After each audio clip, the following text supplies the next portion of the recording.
Yes, shalom. We wish you all a very good day. And to all those that have tuned in to our Sabbath radio program, I hope that all of you are doing fine tuning into this show. We thank Elohim for yet another opportunity that He has granted unto us to be able to come your way with a new topic, a new theme, as we will focus on the thing that will take place in the latter days. So we hope that you and your families are doing well. All of those that are going through difficult times, may Elohim remember you. All of those that are going through good times, may you remember Elohim. And all of those that are struggling and have issues, the Bible said in this world we will have tribulation, but our peace and our comfort is that Elohim will help us go through all these things as long as we stay connected unto Him. So, with regards to today's topic, let's see, we will deal with. Okay, we go there. So we will deal with. Read if you can read for us, please, the theme and the topic. The theme of today is the day of Yah, Mm-hmm. and the topic is how the elect will be saved. So we will deal with the day of Yah. The coming 2 weeks, we'll deal with the day of Yah, what is meant by the day of Yah, and also how the elect will be saved. So the introduction, please. For today's lesson, deal with the end times. Mm-hmm. So, again, for today's lesson, we will deal with the end times. We will look at what transpired in the past, present, and future, and how that will initiate the biblical phenomenon known as the day of Yah. Mm-hmm. This day of Yah has two goals. The first is the judgment of the nations, and the second is the saving of his people. Mm-hmm. This day is not a literal day, but more of a timeline that starts when Elohim begins to move against the final kingdom on this earth before ushering in the kingdom of the Messiah. This will be a tedious process taking centuries. So we will do our best to paint a picture so that we that are alive may position ourselves or prepare the ones who will outlive us. Mm-hmm. Our focus today will be on the saving of the elect. So that is basically key when it comes to this. Sometimes we, because we are human beings and we have learned the alphabet, we have learned how to give meaning to certain words. And when we read the day of Yah, we are thinking about a specific day. But as we've just told you in the introduction, this whole day of Yah thing, it is not a day, it is more an event. And just like there are events that can take many days, the day of Yah is an event that will take for at least centuries.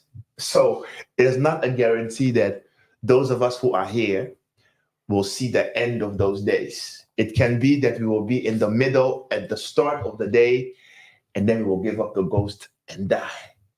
So this is something that will transcend us. However, as we are human beings, we don't know where we will be at that time.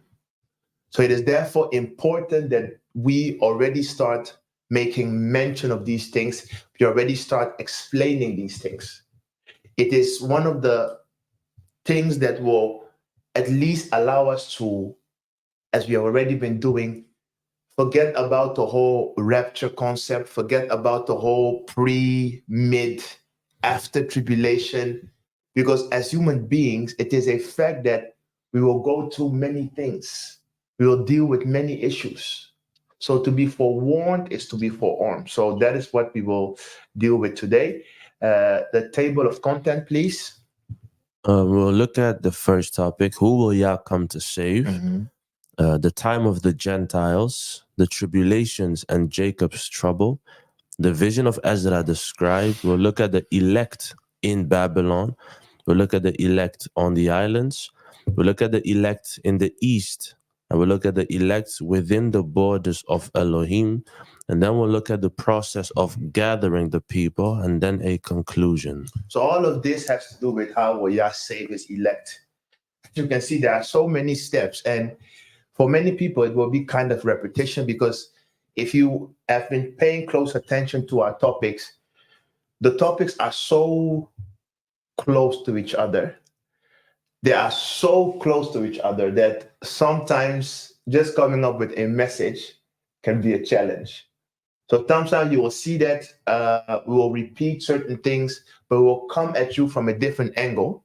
And we will try to show you how, when the day of Yah arrives, how Elohim will begin to save his elect, right? So let's start with the first notion, the very need of saving.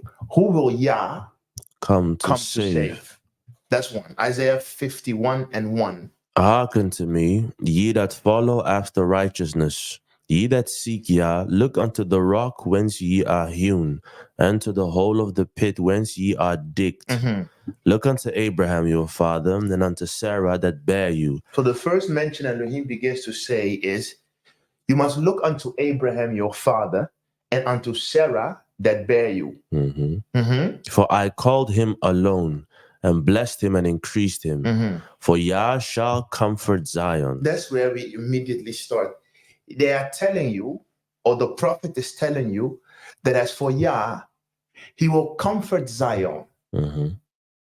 He will comfort all her waste places, and he will make her wilderness like Eden. And he will make her wilderness. He will make her waste place.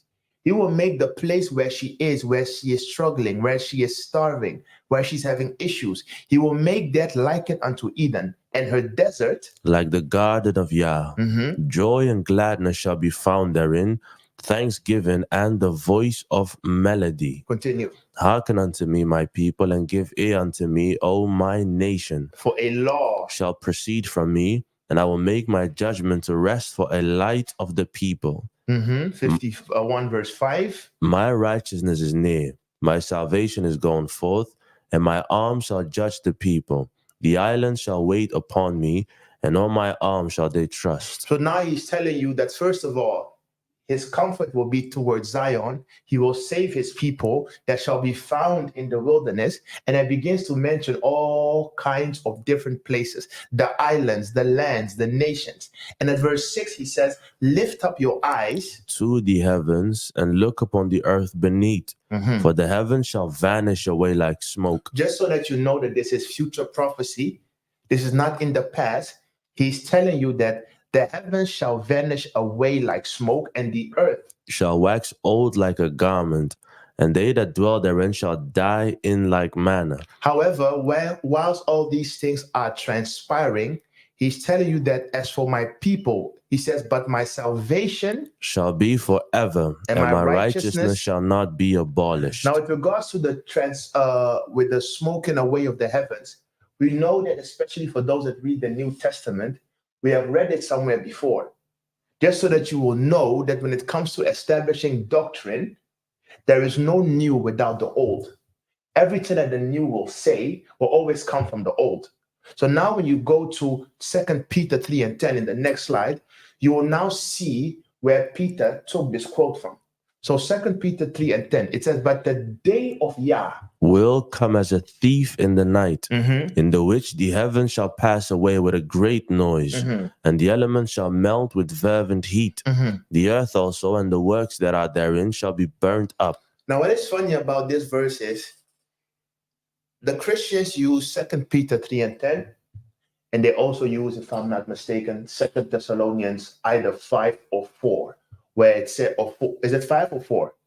5, where it says that, behold, Elohim will come as a thief in the night. But the funny thing about that whole chapter, you don't have to leave that chapter. You just read that. It's unfortunate that I don't have it here. You just read that whole chapter. And then when you go down, the same apostle says, but that will not be in your case, because you are not of the night, but you are of the day. However, Christian, I don't know if you found that verse. Maybe Mhm. you can ad hoc just read it. 1 Thessalonians chapter 5 from 4. I will not explain anything. We will just read. Read. Mhm. It says, "But ye, brethren," No, read from which verse is that for? 1 Thessalonians 5, So starting start from from verse 1. Mhm. "But of the times and the seasons, brethren, ye have no need that I write unto you. Mm. For yourselves know perfectly that the day of Yahshua cometh as a thief in the night. Mm. For when they shall say peace and safety, then sudden destruction comes upon them, as travail upon a woman with child, and they shall not escape. But ye, brethren, are not in darkness, that day should overtake you as a thief." And this is so crazy. The way people can establish a doctrine of so many fantastical elements, and they use this chapter, but you only need to read 5 verses, and the same apostle is saying, "But as for you, you will not come as a thief in the night." Mhm. Meaning, when these things are happening, those that are sensitive, those that are inclined to the spirit of Elohim, those that dream, those that have visions. And at a certain point, it is no longer even a sense of dreams and visions. Those that simply observe the news will already understand that, hey, we are going through difficult times. So the whole notion that, and the rapture will overtake people he will come as a thief in the night, that verse does not stand if you simply just continue reading. So jump back, Arika, to the slide, and then you will see how the day of Yah is linked unto the firmament and the heavens being turned upside down, if I may say so. And now Isaiah 54:17, But he's telling Israel you that Israel shall be saved in Yah with an everlasting salvation. Ye shall not be ashamed nor confounded, world without end. Romans 11:26. And so all Israel shall be saved. As it is written, there shall come out of Zion the deliverer, and shall turn away wickedness from Jacob. This is my covenant unto them, when I shall take away their sins. As concerning the glad tidings, they are enemies for your sakes, but as touching the election, they are beloved for the Father's sakes. For the gifts and calling of Yah are without repentance. So when we say Yah, Elohim will save, Elohim will save. If you read the entire Bible, every time Elohim says he will save, every time he says he will save, he's always speaking about that he will save his people. He's never saying that he will save the entire world. That whole notion, Elohim will save the world, it is not biblical, it is not even scriptural. So if you go to the next slide, we take the Christian's favorite slide. And I know I have many slides, because the verses explain themselves, we will manage the time. So John 3:16, this is what Christians love to quote. So read for us, please. John 3:16, for Yah so loved the world that he gave his only begotten Son, that whosoever believes in him should not perish, but have everlasting life. So we just stop there, right? Because they love quoting this. For God so loved the world that he gave his only begotten Son, that we who believes in him should not perish but have eternal life. But then you take that verse and you juxtapose it to Isaiah 40:17. What does Isaiah say? All nations before him are as nothing, and they are counted to him less than nothing and vanity. Does that gel together? For Elohim so loved the world that he gave his only begotten Son. And Isaiah says, but as for Elohim, all nations before him are as nothing, and they are counted to him less than nothing. And then Ezra even goes further. 2 Ezra 6:56. And he says, as for the other nations, so as for the other nations except for Israel, that have descended from Adam, you have said that they are nothing, and that they are like spittle, and you have compared their abundance to a drop from a bucket. So how do these verses gel together? That's the question. How do these verses gel together? Because John is saying one thing, Isaiah and Ezra is saying something else. Isaiah and Ezra are literally saying Elohim does not care about this world except for his nation, who is Israel.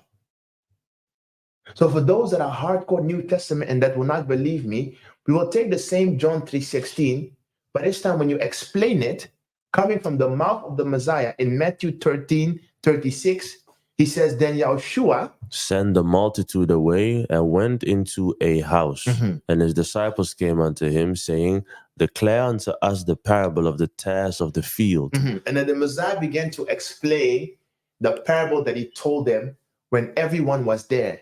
Now he's saying that as for the field, Is the world. so when it says gospel of the world, the field is the world. Mhm. The good seed are the children of the kingdom. The good seed are the children of the kingdom, which are found in the world. But the tares are the children of the wicked one. But as for the tares, are the seed of the wicked ones, which are also found in the world. The enemy had sowed them. The enemy that sowed them is the devil. However, the enemy that sowed the tares is the devil. The harvest is the end of the world, The harvest is when the world will come to an end, and the reapers are the angels. and the reapers are the angel. So when it tells you that for Elohim so loved the world, you cannot take that at face value. You have to scrutinize and begin to read and use your common sense. Because in this world, just like we have the night and the day, you have the good and the evil, you have the children of Yah and the children of the evil one. So therefore, Elohim cannot love the world. Elohim loves a certain people in this world that will obey him, that are of his seed. So Isaiah 62:11, it says, behold, Yahuwah had proclaimed. Unto the end of the world. Here you have the world again. Mhm. So Yahuwah had proclaimed to the ends of the world, meaning he has sent ministers to preach everywhere that they can. And he says, say ye. To the daughter of Zion. No, say to the world. Say to the daughter of Zion. Say to everyone. Say ye to the daughter of Zion. Behold. Thy salvation cometh. Behold. His reward is with him. And his work before him. That is it. That is it. So Elohim has proclaimed to the ends of the world. However, he has told his ministers, speak unto the daughter of Zion and tell them that salvation is for you.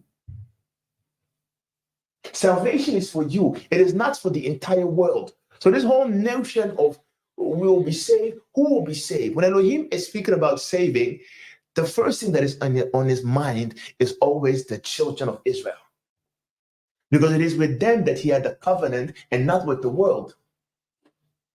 So unless you are part of Israel, the whole salvation of Yah has nothing to do with you. It has nothing to do with you. It has nothing to do with you. And that includes you who call yourself a Christian. That is why the Apostle Shaul, who Christians love to misquote, he himself never said you have to be a Christian to be saved. The same Apostle Shaul, what did he say? He said, for those who want to be with Elohim, you must at least become a what? A spiritual Christian? Israelite. Israelite. So, and if that is the one who Christians love to misquote, why would he not say you have to become a Christian before you can be saved? But he said you must be a spiritual Jew, a spiritual Israelite, before you can even think about being saved. So then we switch on and we go to who are the elect and the fig tree of Elohim. Matthew 24:31.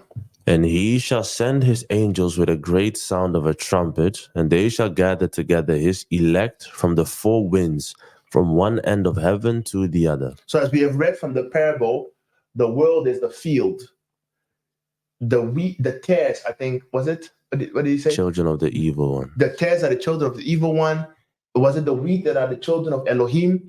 And then the angels are the reapers. So here he's telling you, Elohim will send his angels with a great sound, going all over the world so that they may gather his elect. And then he says in verse 32, now learn a parable of the fig tree. When his branch is yet tender and puts forth leaves, ye know that summer is nigh. So who's the fig tree? Joel 1:6. For a nation is come up upon my land, strong and without number, whose teeth are the teeth of a lion, and he had the cheek teeth of a great lion. He had laid my vine waste and barked my fig tree. He has made it clean bare and cast it away. The branches thereof are made white. For Jacob, my servant's sake, and Israel, my elect. So the elect of Elohim are the children of Israel. The people whom he will save are the children of Israel. Is there a question? Okay, because I can't see it. I have it on. Okay, so that means okay, so let me see. I have to switch. So that means Yah has created all people, but not all people are his children. That is correctamente. That is correct. Elohim has created all people, but not all people are his children. It's a crazy statement, but that is the law of spirit. So Elohim has created all people, but not all people are his children. Hey, let's move. So we're still dealing with who are the elect and the fig tree of Elohim. Isaiah 65:9. He said, and I will bring forth a seed out of Jacob and out of Judah, an inheritor of my mountains, and my elect shall inherit it, and my servant shall dwell there. So Judah is his elect, and Judah is his servant, and the children or the seed of Jacob, they are his elect. So Isaiah 65:22, he says, they shall not build, and another inhabits, and they shall not plant, and another eat. For as the days of a tree are the days of my people and mine elect. Mine elect. 2 John 1:1. Now let's take once again the New Testament and now listen how the Bible or how the apostles are calling the people of Elohim, who the Christians have taken on for their own. He says, the elder unto the elect, the elder unto the elect lady and her children. Now Christians take this and they say it means the church. That's what they do. They say, you see, and he said, and the elect lady, and we are the elect lady because the lady stands for the church. Okay.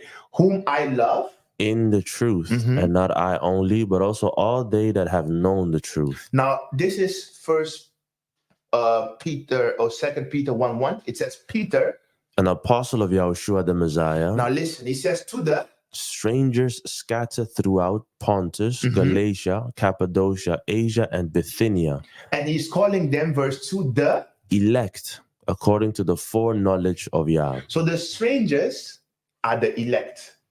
So when John is saying the elect lady and her children, he's speaking about the same people that Peter is speaking of. Only Peter says, you are the strangers that are scattered throughout. And then verse 2, he says, ye are the elect according to the foreknowledge of Yah. Now, Acts 2:5. And there were dwelling at Jerusalem Hebrews, devout men out of every nation under heaven. Coming from Parthians, Medes, Elamites, and dwellers in Mesopotamia, and in Judea, Cappadocia, in Pontus, in Asia, Phrygia, and Pamphylia, in Egypt, and in the parts of Libya about Cyrene, and strangers of Rome, Jews, and proselytes. So when he's speaking about the elects, once again, even in the New Testament, even in the letters that he's sending abroad to the other people, he is still speaking to the Hebrews that are scattered all over. So even taking the New Testament alone, what Christians are doing is heresy. They are putting titles on themselves, and the Bible does not support it. Everywhere where Israel is involved, they have literally taken Israel and they have thrown Israel somewhere in the trash bin. And then they have imposed themselves in a place where they are not even mentioned. Can you believe what these people are doing? And then they come up with all manner of doctrines, and because they cannot support it with the Bible, they now use one verse, two verse, and they make a doctrine out of it. And this is the type of life we are living. Whilst if you are a natural man, if you are an intelligent man, you would understand that even applying this mindset when you are doing a school assignment, you will fail. You are going to school, your teacher is teaching you a syllabus. He's giving you 6 or 7 courses. He's showing you the PowerPoint. He's saying, make sure you read this book, you read this book. This is the theory we will deal with. And then you come to the exam and you take the book, but you are using different theories to explain. And the teacher will be like, I have to sack you. Because what you are telling me is not what I taught you. And this is what Christians are doing. They are doing all manner of things, but it is not scriptural at all. Everywhere you see Elohim will save his people, his elect, his chosen one. Elohim has never spoken of other people except for Israel. And unless you are not Israel, the only way Elohim will deal with you is if you are a proselyte. What does a proselyte mean? A convert. A proselyte means a convert. So you have to forsake everything and become a spiritual Israelite before Elohim will deal with you. However, even the spiritual Israelite parts, Christians still are not spiritual Israelites because they are Christians, simply put, because they have nothing to do with Israel. They don't like keeping any laws. They still enjoy their swine's flesh.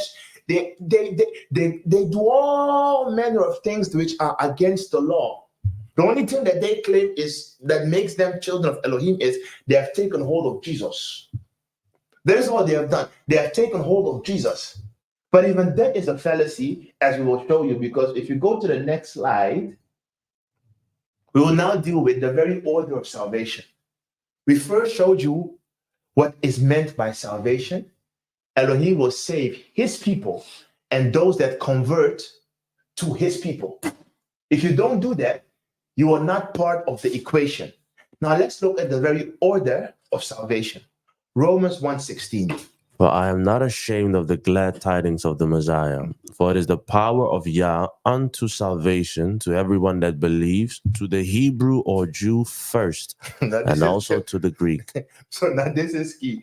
He's saying to everyone who believes, however, to the Hebrew or Jew first, to the Yahudim, to the Jew first, and also to the Greek. So to the Jew first, and then to the other nations.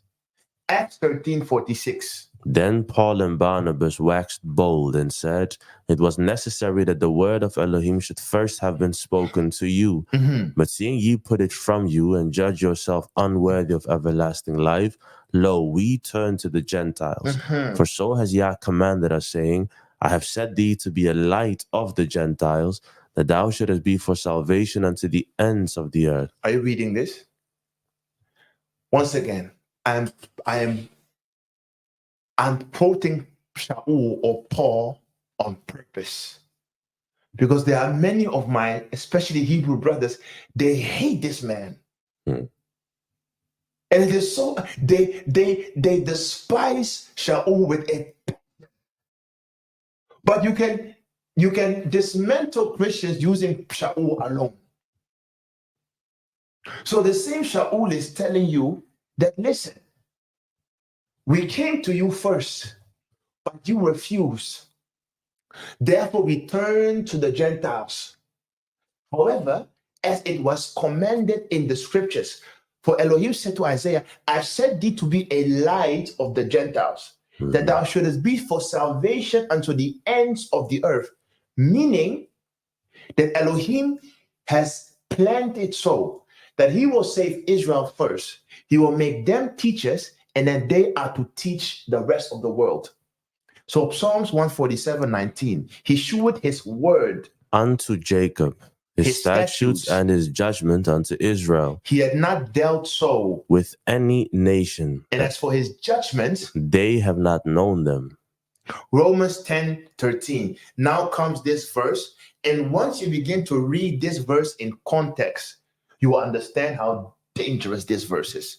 Romans 10:13. It says, for whosoever shall call upon the name of Yah shall be saved. Christians read that, and what do? Stop. That's why I call this Christian gimmicks.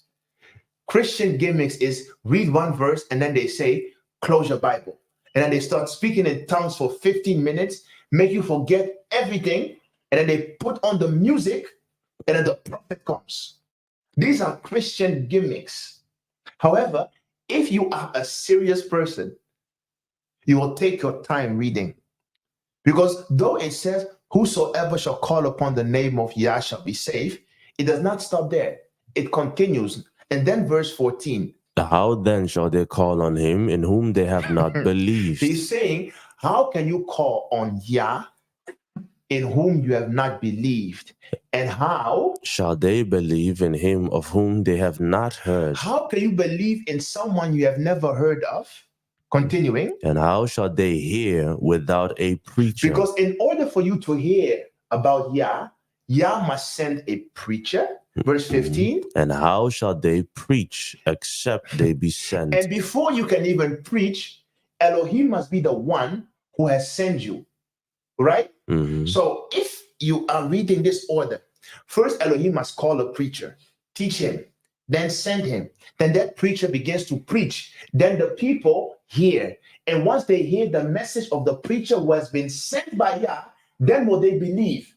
Now, if you take that verse and now you go back to Psalms 147, it says he shewed his word unto Jacob, his statutes, and his judgment unto Israel. He had not dealt so with any nation. And as for his judgments, they have not known them. Do you know what that means? It means if a Chinese man comes and preaches to you about any so-called Jesus, the chances that that Chinese man will teach you about the true Messiah is less than 1%. What the Chinese man will teach you is about Jesus, but he will not teach you about the Messiah of the Bible. So when the Bible says that whosoever calls upon the name of Yah shall be saved, it is only applicable to those who know who Yahuwah and who Yahshua is. And the only people who can reveal these things are who? Are the Hebrews. You think a Dutch man will teach you about the Messiah of the Bible? You think that? You think a German, Reinhard Bonnke, will teach you about the Messiah of the Bible? The Messiah who says, I must reign upon my enemies. The Messiah who says, I will trample them underfoot. The Messiah who says in Isaiah, I have come from Edom and my garment is dipped in that one. A German cannot preach those things to you. And that is the danger with this verse. That is the danger with this verse. So basically, because Elohim has not sent these preachers, because they are Chinese, they are Korean, they are Germans, they are Dutch, they are French, they are Americans, they are Spaniards, they are Portuguese, they are British people, because all of them have come and they have taught, they have taught Christianity all over the world. Because of that, instead of teaching you the Messiah that is on the right of the picture, they have taught you the Messiah who's on the left of the picture. Now look at the two. Who is who? Who is who? I've come to announce to you, if the Messiah you know is the one on the left, you are wrong. If the Messiah you know, if the Messiah they have taught you is the one on the left, he is the imposter. He is the beast of Rome. However, many people don't like the guy on the right. Too black. So Isaiah said he had no beauty nor comeliness that we should desire him. A man of sorrow, stricken, not knowing that it was our sins he bore, and the chastisement of my peace was upon him. The Messiah on the left is the one that the world has received. When the Messiah said, and another will come, and him you will receive. But as for me will reject. It is the dark one who's rejected. The one that the Bible said in the book of Revelation, and his eyes are red. And he's like, what does he say? and his skin and his feet are like brass burned in the oven. Has your German, your Dutch pastor ever taught about a black Messiah?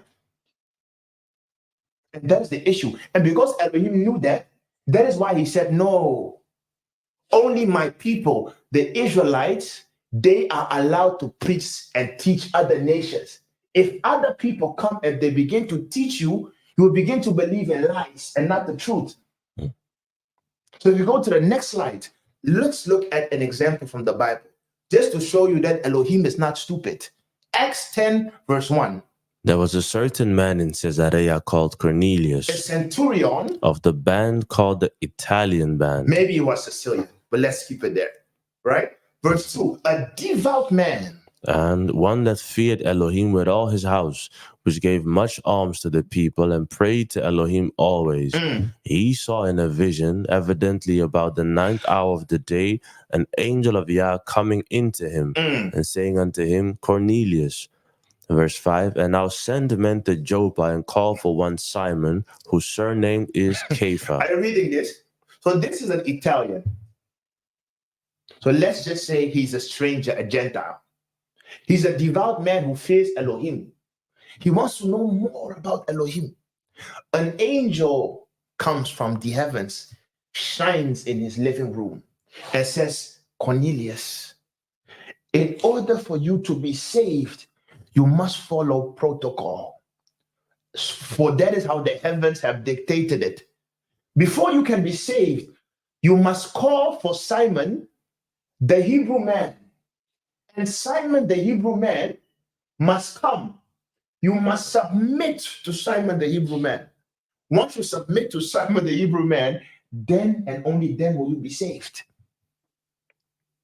Why did not the angel baptize Cornelius with the Holy Ghost and send him to go and preach to other nations? Because even the angels are bound by laws and protocol. And the protocol of heaven is, it are the Israelites who are the light and the teachers of the other nations. That's one example. 2 Timothy, what have I done? 2 Timothy, I think 2:1. It says, thou therefore, my son. Timothy, be strong in the favor that is in Yahushua the Messiah. Now listen at verse 2. And the things that thou hast heard of me among many witnesses, the same commit thou to faithful men who shall be able to teach others also. Now we all know the story of Timothy. He was of a mixed stock. I think it was his mother being a Hebrew and his father being a stranger, a Gentile. And because of that, the Hebrews, they mocked him.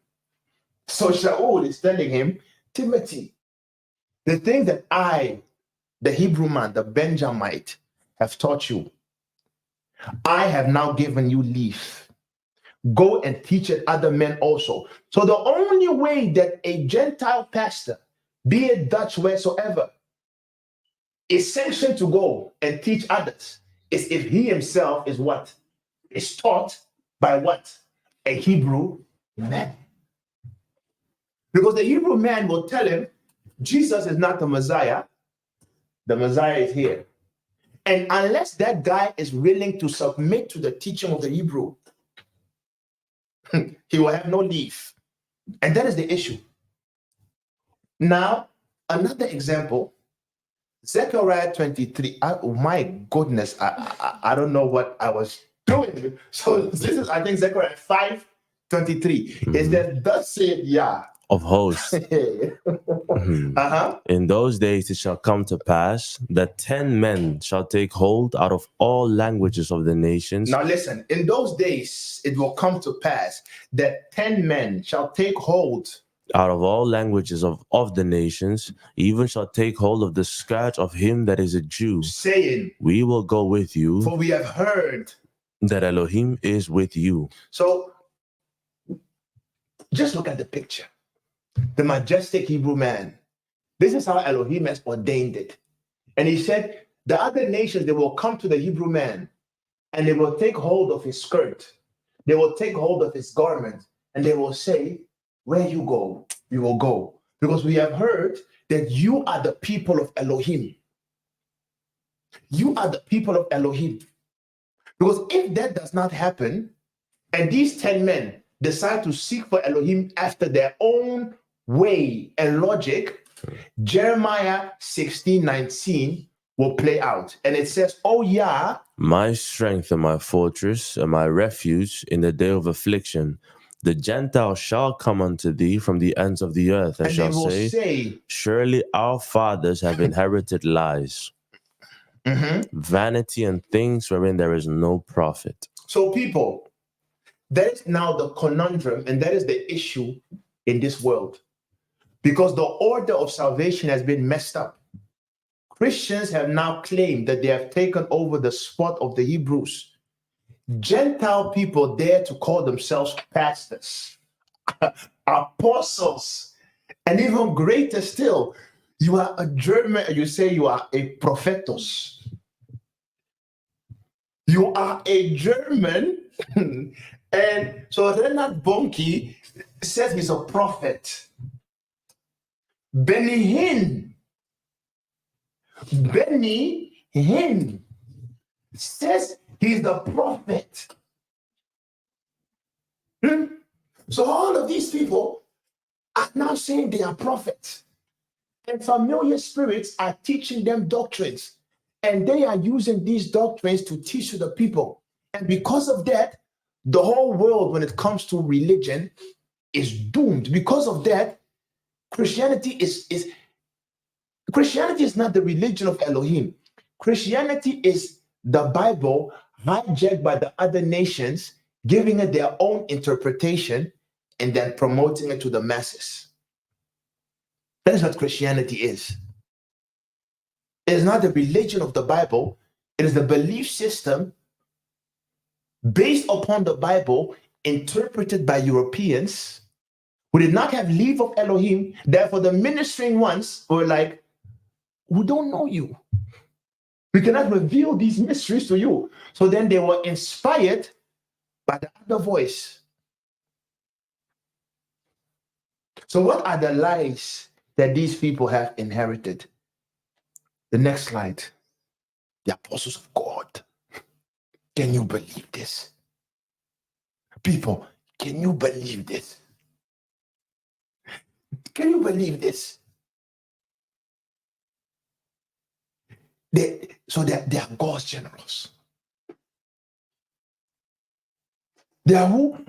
They are God's generals. And then look at the title. The Book of Revelation. 7 messengers. To the what? To the 7 churches. And I begin to count them. Ephesus, they say Paul. They paint a white man. Smyrna, they say Irenaeus. They paint a white man. Pergamos, they say St. Martin. They paint a white man. Thyatira, Columba. They paint Sardis is a German. Martin Luther. He is the angel of Sardis. And then Philadelphia, of the Anglican Church, they have John Wesley. And then the 7 of Laodicea, they have this American from Kansas, William Branham. People, wow. So you mean to tell me, in the world of Elohim that exists for longer or more than 8,000 years, of which the Europeans only came in power about 3,000 years ago. So the very 5,000 years before that they came into power, Elohim had nothing. And then when it comes to the 7 church ages, which stands for the nation of Israel going through the different times of tribulation in the end days, the ones that Elohim has sent to Israel are strangers. People, can you believe this? But all of our African brothers, especially those in Ghana, Nigeria, the way they like quoting this book, God's Generals.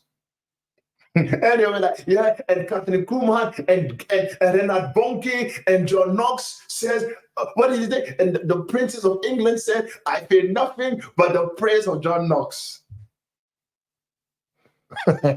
Hey, so people, these are lies. This is what happens when you let your oppressor become your teacher. This is what happens when you let your oppressor become your teacher. The same oppressor who, when they were in Africa, I think it was in Benin or Ghana, they would have a church building. On top of the church building, they would have church service. And below the deck, they would capture slaves. The slaves were enchained, peeing and defecating on each other. No food, allergies, sicknesses, viruses. They are suffering below the deck. And on top of the building, the slave owners are praising Jesus. And then they take you, and one of the ships that came to Africa to bring the slaves about was called the good ship Jesus. And then they took the slaves, put them in the ship, and they transported them to the Americas. And they quoted the Bible and says, slaves, obey your masters, for this is right.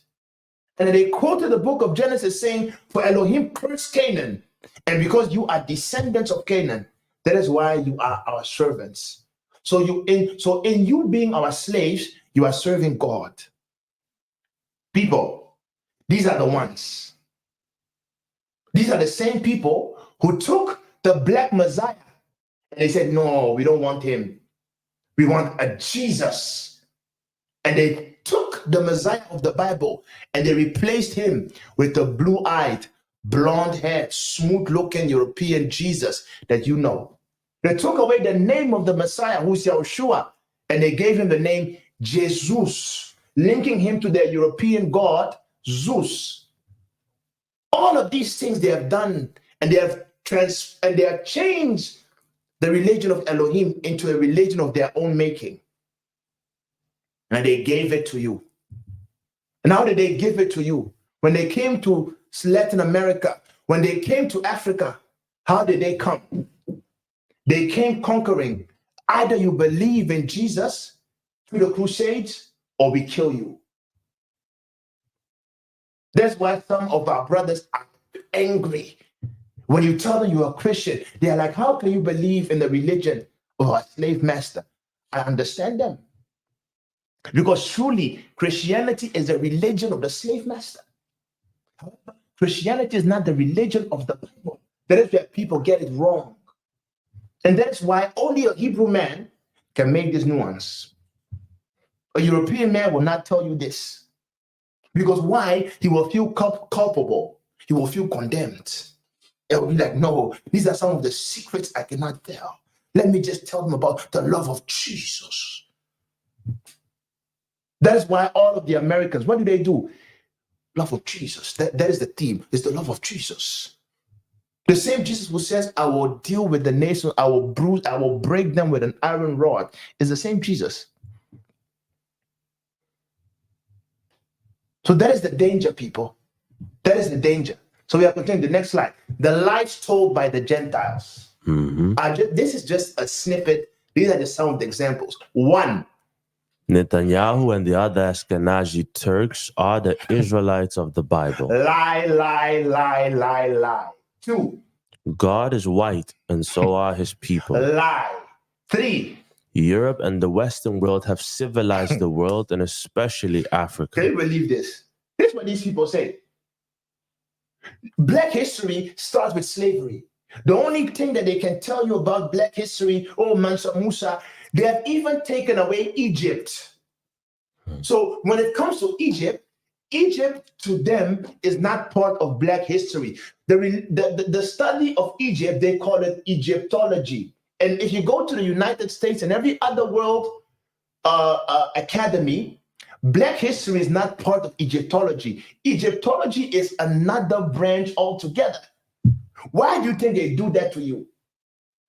Because every person that has sense knows Egypt is part of Africa and therefore part of Black history. But they have removed the two. Why? So that you will think that Africans, Black people, are savages. We are barbarians. We are low. We are not intelligent. We are nothing. And we should be glad that they came during slavery and they civilized us. Why? Because they taught us how to eat with a spoon. And they taught you how to eat with a fork. And they taught you how to cut meat and how to cook your meat. And they placed railroads so that they can they taught you all these things. That's what they say. To the point where some of the African nations up until today, they still pay taxes to France.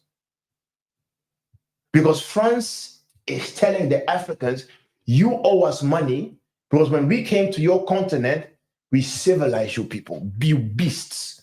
And now that we have retracted, you owe us money for the investment that we invested in your people.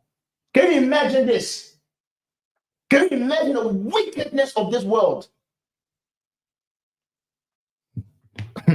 So verse 4, England, France and the USA are peaceful that's what they nations. tell you. Oh, UK, remember when the queen died? Oh, God save the queen. God save the queen.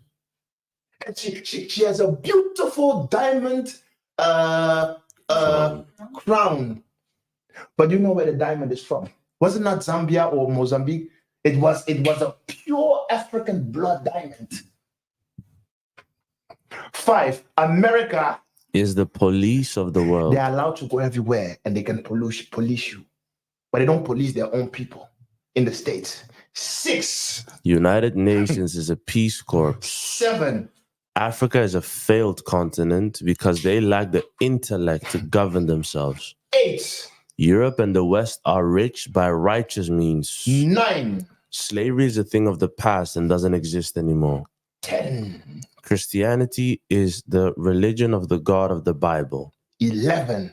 The sizes of the world nations as displayed on the maps Are real, whilst it is not.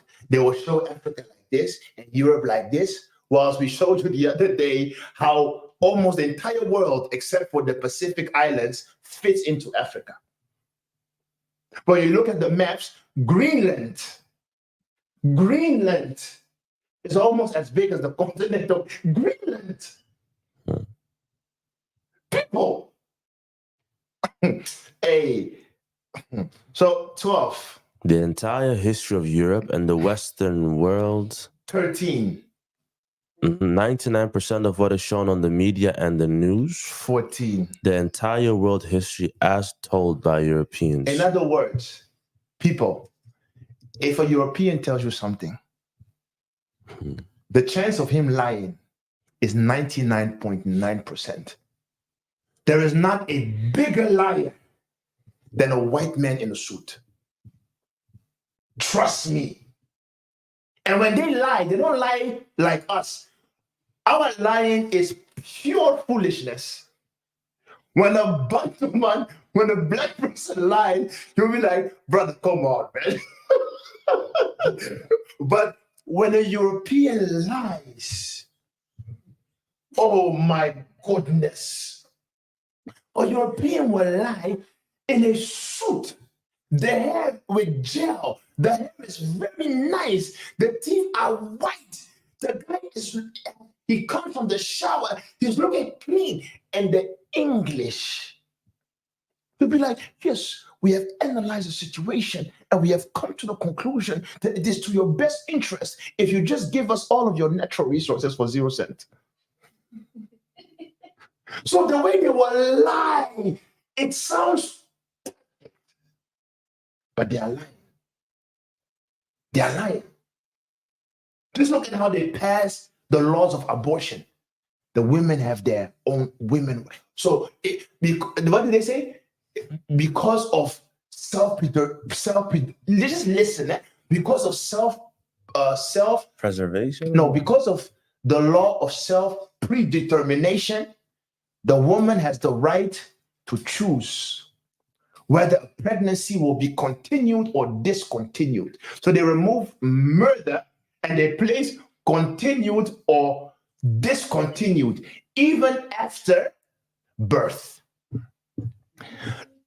And we Africans, black people, we are raw. We will just say you are allowed to murder your child after birth. And when you say that, then people will be like, no. So what do they do? No, because of the law of predetermination, a woman is allowed to continue or discontinue a pregnancy even after its full term. You see the European line? It sounds good. You can put it on a post, you can put it online. And your African parents will read it and they won't understand. Not knowing that what the guy is saying is you are allowed to kill babies. That's the thing. So when a European, that's what the Bible said, ye are of your father the devil. He was a liar from the beginning. No one can lie like the European. So Jeremiah 6:16, now he repeats it. He says, oh yeah, my strength. And my fortress, and my refuge in the day of affliction. The Gentiles shall come unto thee from the ends of the earth, and shall say, surely our fathers have inherited lies, vanity and things wherein there is no profit. Job 9:24, the earth is given into the hand of the wicked. He covers the faces of the judges thereof. If not, where and who is he? That is the question, people. That is the question. That is the issue that we are dealing with. So if your preacher man is a European, and you have hope and expectancy of life, so because of time, let us continue. So Revelation 21:10, and he carried me away in the spirit to a great and high mountain, and shewed me that great city, the set apart Jerusalem, descending out of heaven from Yah. And it had a wall great and high, and 12 gates, and at the gates 12 angels, and names written thereon, which are the names of the 12 tribes of the children of Israel. And the wall of the city had 12 foundations, and in them the names of the 12 apostles of the Lamb. And what is funny about this is the same New Testament, New Jerusalem, that Christians say when rapture takes place, where will they go? They say the Messiah will rapture them and they will enter into that city. That's what they say. And they will chill in the clouds in New Jerusalem for 1,000 years whilst there is hell on this earth. But the Bible is telling you, going into New Jerusalem, there are 12 gates. And at the gates, 12 angels. And at the gates, there are 12 angels. And every gate bears the name of one of the children of Israel. And the foundations even of the ground is upon the names of the 12 apostles, who were also Hebrews.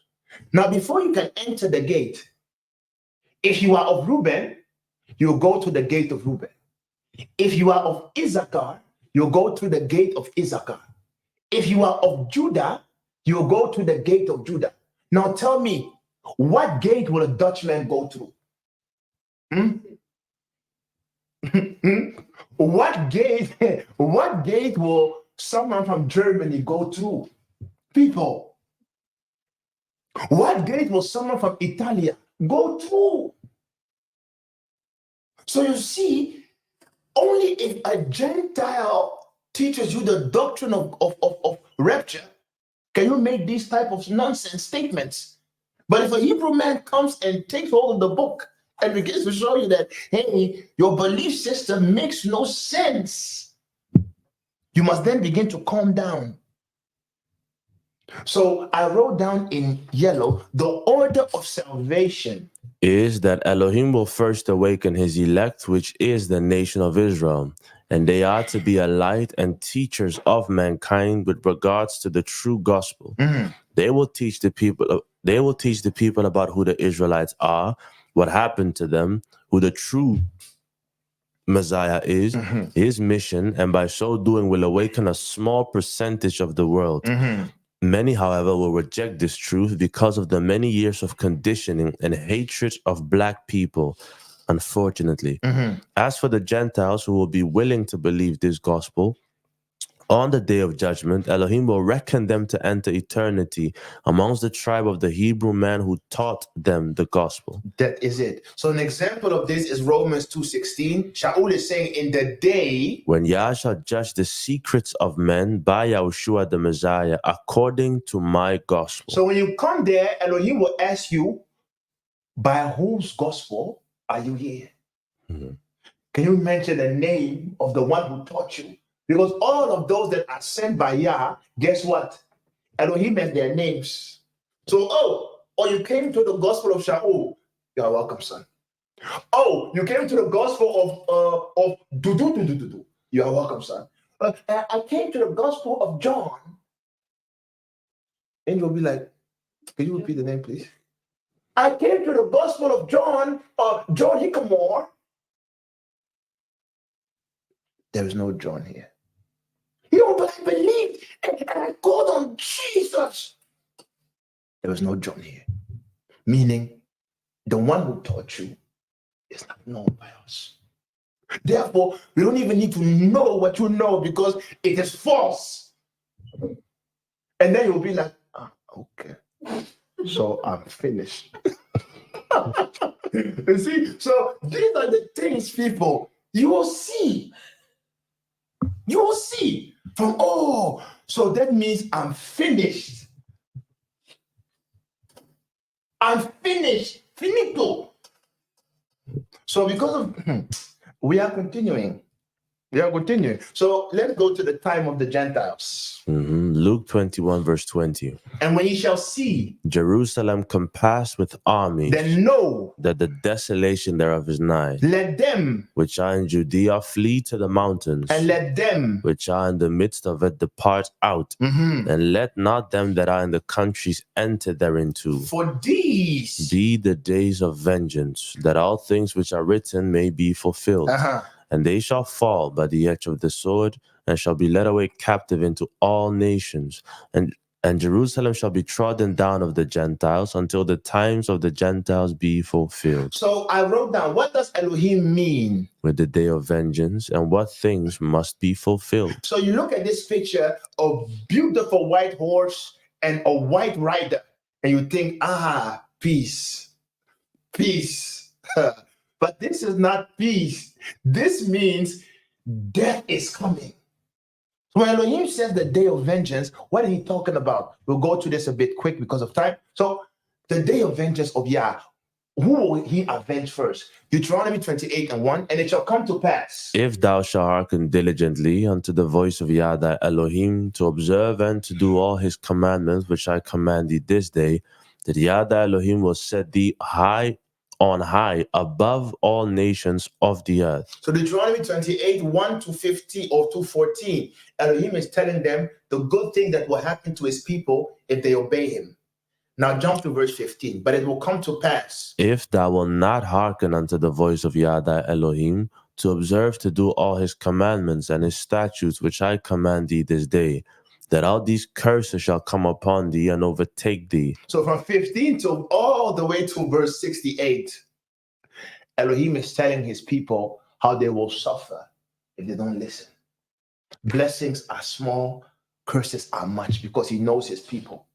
Now, Daniel 9:11, we jump forward in time, about 1,500 years later. Daniel says, yea, all Israel have transgressed thy law, even by departing, that they might not obey thy voice. Therefore the curse is poured upon us, and the oath that is written in the law of Moses, the servant of Elohim, because we have sinned against him. And he has confirmed his words which he spake against us and against our judges that judged us, by bringing upon us a great evil. For under the whole heaven has not been done as has been done upon Jerusalem. So when Elohim said, I will take vengeance, it means I will punish my people, because I told them to listen and they would not. These are the vengeance of Elohim. Now Daniel 9:14, therefore at Yah washed upon the evil and brought it upon us. For Yah our Elohim is righteous in all his works which he does, for we obeyed not his voice. So some of the curses upon the biblical Israelites is that they will be dispersed from their homeland, 2, slavery, 3, loss of identity, 4, colonialism, 5, neo-colonialism, 6, poverty, 7, casualties of war, 9, sicknesses, 8, sicknesses and death, 9, outcast and most despised of the world. So by these signs, you will be able to identify the biblical Israelites purely looking at their status quo and place in the geopolitical landscape. So, They are the people that Elohim has poured his anger upon, and they are the people that Elohim will eventually save after the punishment. So when we say who will Elohim save, Elohim will save his people. And now you begin to see what the conditions are that Elohim will save his people from. It is multi-layered. He will save his people from poverty, physically and spiritually. He will save his people from sickness. He will save his people from mental issues. He will save his people from bondage, from suppression, all these things. So salvation, as you read, is not just, oh, the salvation of my soul is deeper than that. It's deeper than that. It's deeper than that. And by all these things, you will know who Elohim will come to save. And then you will quickly begin to see it only falls to a specific group of people. But we are continuing. So looking at some examples of the many tribulations and Jacob's trouble. The many tribulations and Jacob's trouble. Just look at this, man. Just look at this. Just look at this. The children are starving. We call it, I think they call it koshokor. That's the name of the sickness, koshokor. Where you are so hungry that, I don't know how, but your belly just develops fluid. And then look at the other issue. Look at the leg. Look at the leg. This comes by drinking filthy water, and the bacteria therein will enter your stream, and then this is the sickness you get. They call it the elephant foot, elephant disease. Some call it, I think, edema or something, because you are drinking unhygienic, unfiltered, contaminated unclean water. Look at this. The tribulation, the African sicknesses. Tribulation, Jacob's trouble. Continuing, next slide. Look at the people. Look at the people. When he said, I will come and I will save you, this is what he will come and do. Look at the children. The mother is sick. The eye yellow. The child is almost dead. It is a child, but the baby looks 99 years old. How is this possible?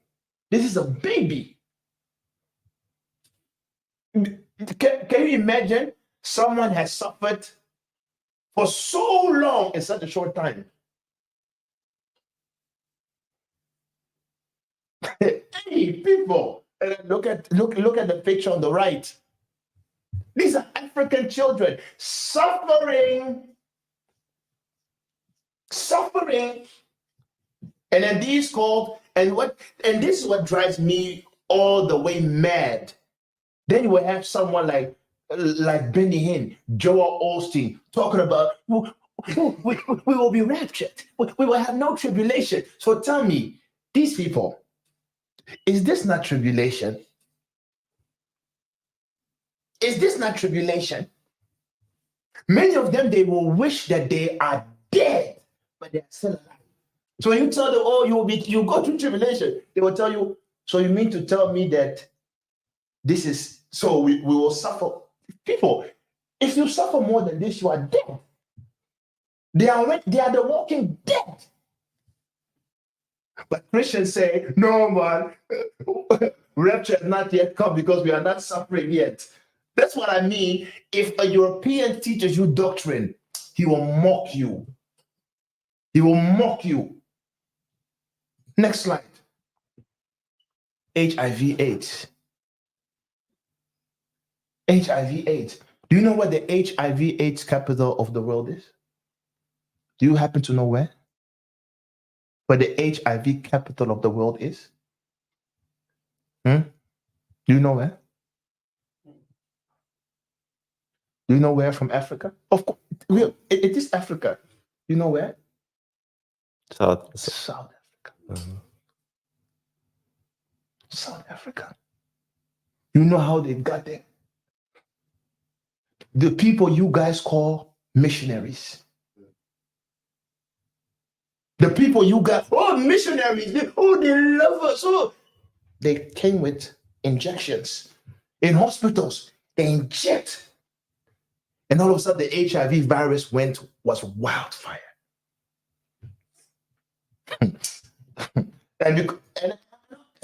and all of these things, Elohim is seeing it. He's watching. He's seeing it. He's watching. He's seeing it. He's watching. I don't even want to talk about slavery. Look at the next slide. This is the continent of Africa. Italy is fighting. The Dutch are fighting. Belgium is fighting. France is fighting. Spain is fighting. UK is, all of them, they want to possess Africa. They want to possess Africa. They want to possess Africa. You are seeing all these biblical prophecies, and according to you, people will only go through tribulation after the rapture. So that's why only European can make that statement. And when they say that, what they literally are saying is the black life has no value. Because we will only count it as tribulation when we, the people of Europe, go through it. Because you cannot tell an African living in Ouagadougou, living in DRC, living in Nigeria, in the ghettos and the slums, living in Chad, you tell him, hey, the rapture is not come because we are not there. Will you tell him that he's not going to tribulation?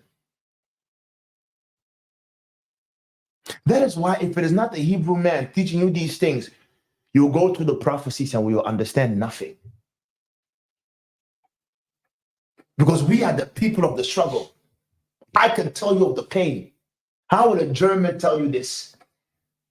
How will someone of the Netherlands, he cannot place himself in your shoes. Is born in the Netherlands, man. He has been eating kaas, broodje gezond, krentenboom met pinda. He has been eating this all of his life. You think he knows koshokor? You think he has ever heard of koshokor? Holocaust. So not koshokor, but Holocaust.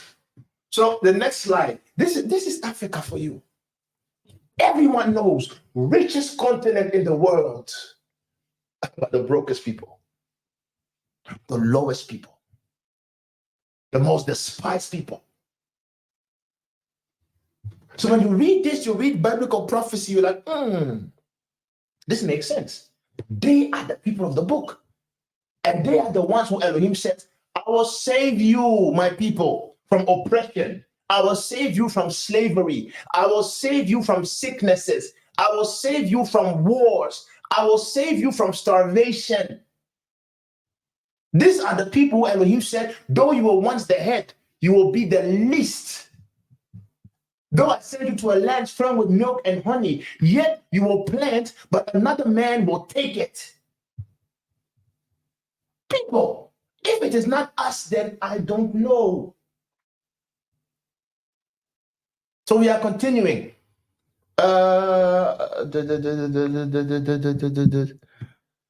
So Zechariah 8, verse 2.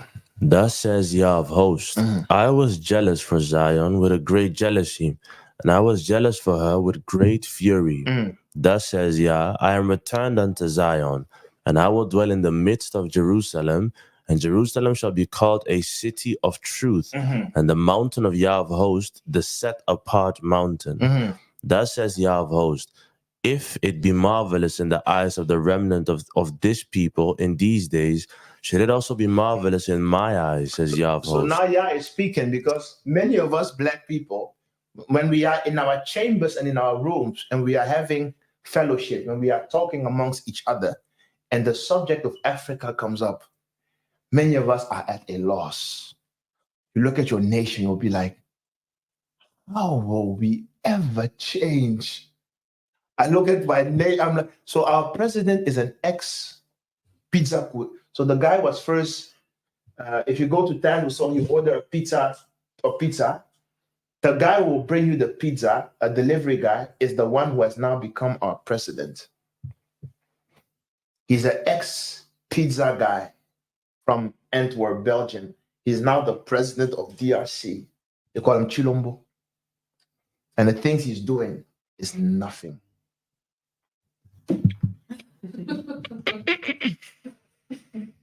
People. And no, it's just, and I shouldn't even speak about Ghana. Akufo, what's his name? Akufo-Addo. The guy says he has a university degree in England, UK, but they haven't found one classmate. They haven't found one classmate of the guy. Before he came to power, Ghana they were at least trying. But the way he has plummeted Ghana's economy, this is legendary what the guy has done. Nigeria, Ivory Coast, Chad, Africa. So Elohim is saying, if it be marvelous in the eyes of the remnant, because to us it is Africa saved. To us, this is marvelous. From like, wow. So every time someone speaks of Africa, I always conclude with Africa is a mystery left to the gods to solve. Because we cannot solve the mystery of Africa. This is one that the Ancient of Days has really kept it in his hand, and he's like, Africa, my word will stand. So everything we are doing, Africa. No. So Elohim is saying, even though it is marvelous in your eyes, should it also be marvelous in mine eyes? Says Yah of Hosts. Thus says Yah of Hosts, behold, I will save my people from the east country and from the west country. And it shall come to pass that, as ye were a curse among the heathen, O house of Judah and house of Israel, so will I save you, and ye shall be a blessing. Fear not, but let your hands be strong. For thus says Yah of Hosts, as I thought to punish you when your fathers provoked me to wrath, says Yah of Hosts, and I repented not, so again have I thought in these days to do well unto Jerusalem and to the house of Judah. Fear ye not. So we are continuing. Time of the Gentile. Revelation 11:1. And I was given me a reed like unto a rod, and the angel stood, saying, Rise and measure the temple of Yah, and the altar, and them that worship therein. But the court which is without the temple leave out, and measure it not. For it is given unto the Gentiles, and the set apart city shall they tread underfoot 42 months. When ye therefore shall see the abomination of desolation, spoken of by Daniel the prophet, stand in the set apart place, whoso reads, let him understand. Luke 21 verse 24. And they shall fall by the edge of the sword, and shall be led away captive into all nations, and Jerusalem shall be trodden down of the Gentiles until the time of the Gentiles be fulfilled. So when we speak about the time of the Gentiles, whenever we make mention of that state, the time of the Gentiles is a time that we are living in now. And it simply is the time from the scattering of the people of Yah all the way until Yah will begin to move against them. So this is a time that it has taken on thousands of years. The Bible calls it 42 months or 1,260 days. However, the 1,260 days, the question is the days of who? A man or a spirit? If it is the days of a man, we already know that it is biblically not possible. So then it means it is the day of a spirit. But how do we equate this? Is it the day of a spirit based upon an angel, or is it the day of a spirit based upon Yah? Because there is also a difference. Because Yah says to him, a day is like 1,000 years. However, to an angel, a day can be a year. So where are we in this thing? That's the issue. So when we go to the next slide, still dealing with the time of the Gentiles. 2 Ezra 12 and 10, and he said unto me, This is the interpretation of the vision. the eagle, Whom thou sawest come up from the sea is the kingdom which was seen in the vision of thy brother Daniel. but to him, It was not expounded unto him. Therefore now I declare it unto thee, for behold, the days will come, that there shall rise up a kingdom upon earth, and it shall be feared feared. above all the kingdoms that were before it, and the same shall 12 kings reign. one after another. So the days of the Gentiles are the days of the other nations, and the head of the net of the Gentile ladder is the European nation. That's why we keep on saying Europeans or the Western world. They are at the head. And when the prophets saw it, sometimes they would see it as a dragon, other times they would see it as an eagle. Daniel says, this is the fourth beast that you saw. And Ezra says, whilst Daniel saw the fourth beast in another image, I saw it in the form of an eagle. And when you begin to go through all the European ancestry, Russia likes to have dragons, France, UK, etc., America, they like to have eagles as their symbol. They know what they are doing. They know exactly what they are doing. So we are continuing. 2 Ezra 12:36. He said, then I heard a voice which said unto me, Look before thee, and consider the thing that thou seest. And I beheld, and lo, as it were, a roaring lion chased out of the wood. And I saw that he sent out a man's voice unto the eagle, and said, Hear thou, I will talk with thee. And the highest shall say unto thee, Are not thou it that remains of the four beasts, whom I made to reign in my world, that the end of their times might come through them? And the fourth came and overcame all the beasts that were past, and had power over the world with great fearfulness, and over the whole compass of the earth with much wicked oppression.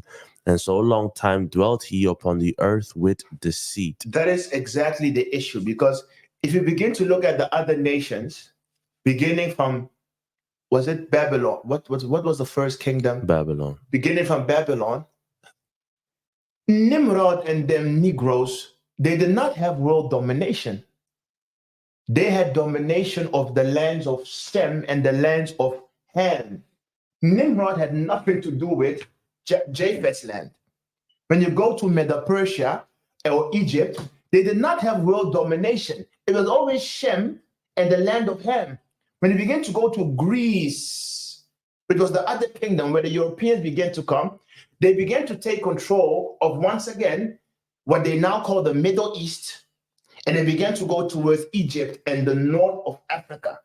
But once again, never world kingdom.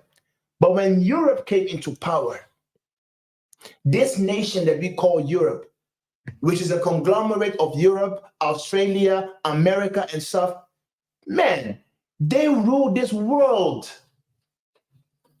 They literally rule this world. What is the number one? What is the currency of the world? It's USD. the dollar. What is the language of the world? It's English. Which nations stand at the top of the world? It's the Europeans. We claim to be free in Africa, but Africa is the servant of who?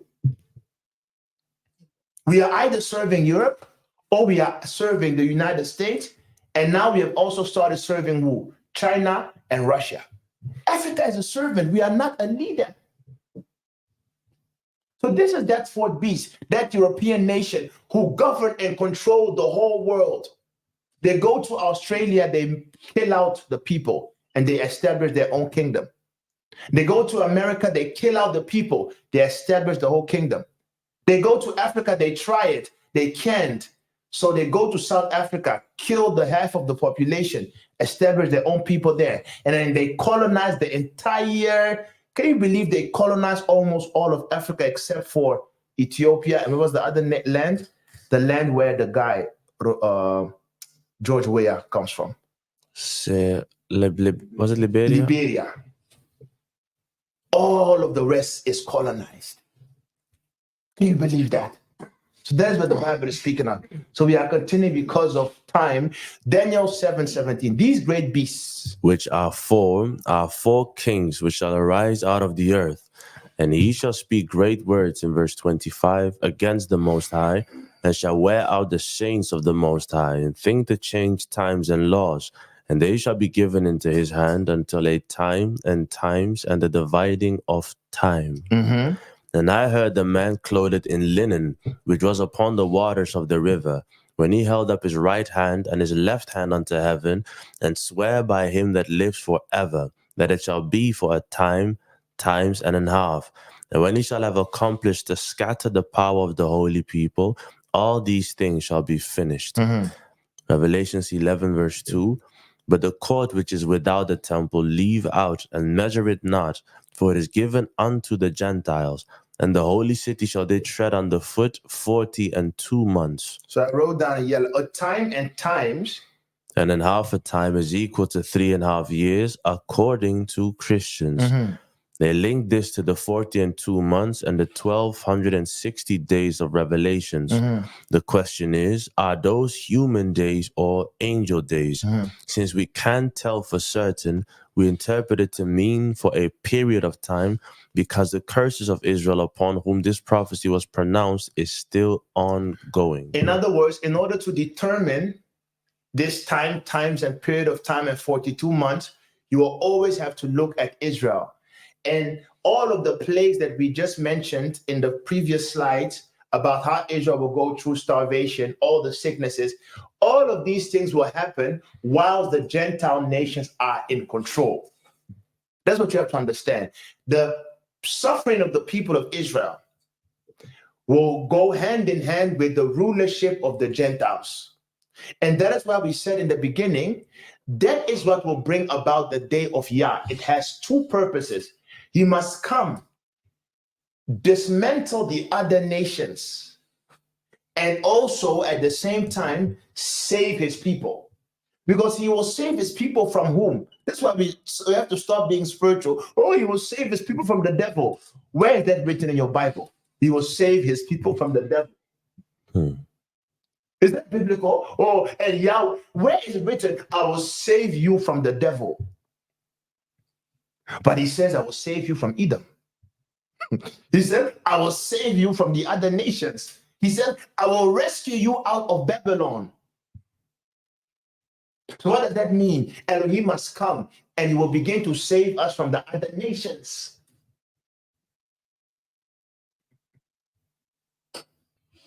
He will begin to save us from the other nation. So when we say the time of the Gentiles, it simply means the rulership of the other nations over the children of Israel, whilst the children of Israel are going to the punishment that Elohim has promised them.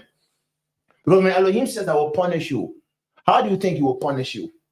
You are a physical being living on this earth. When he says, I will send you to slavery, do you think he will send Samael? Hey, Samael, go and slave them? No. As Elohim works through people, how do you think the other nations works through people?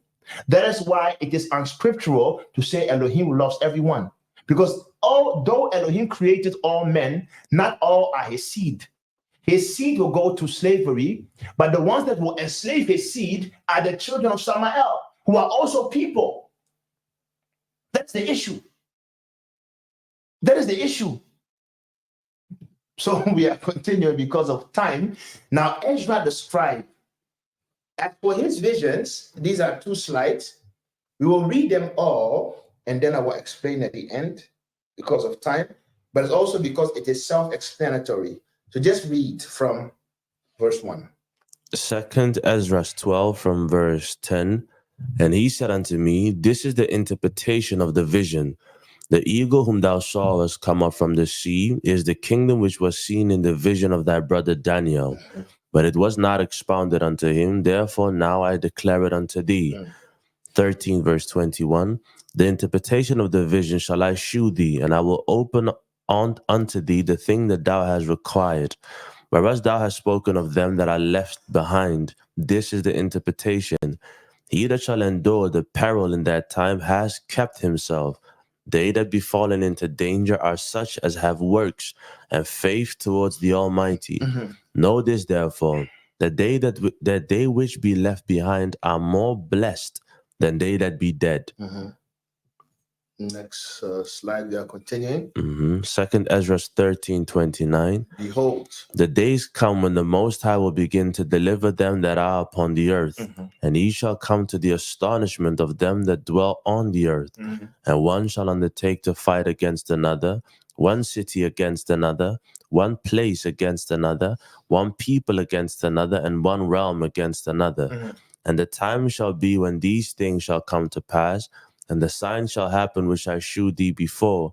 And then shall my son be declared, whom thou saw as a man ascending. And when all the people hear his voice, every man shall in their own land leave the battle that they have one against another.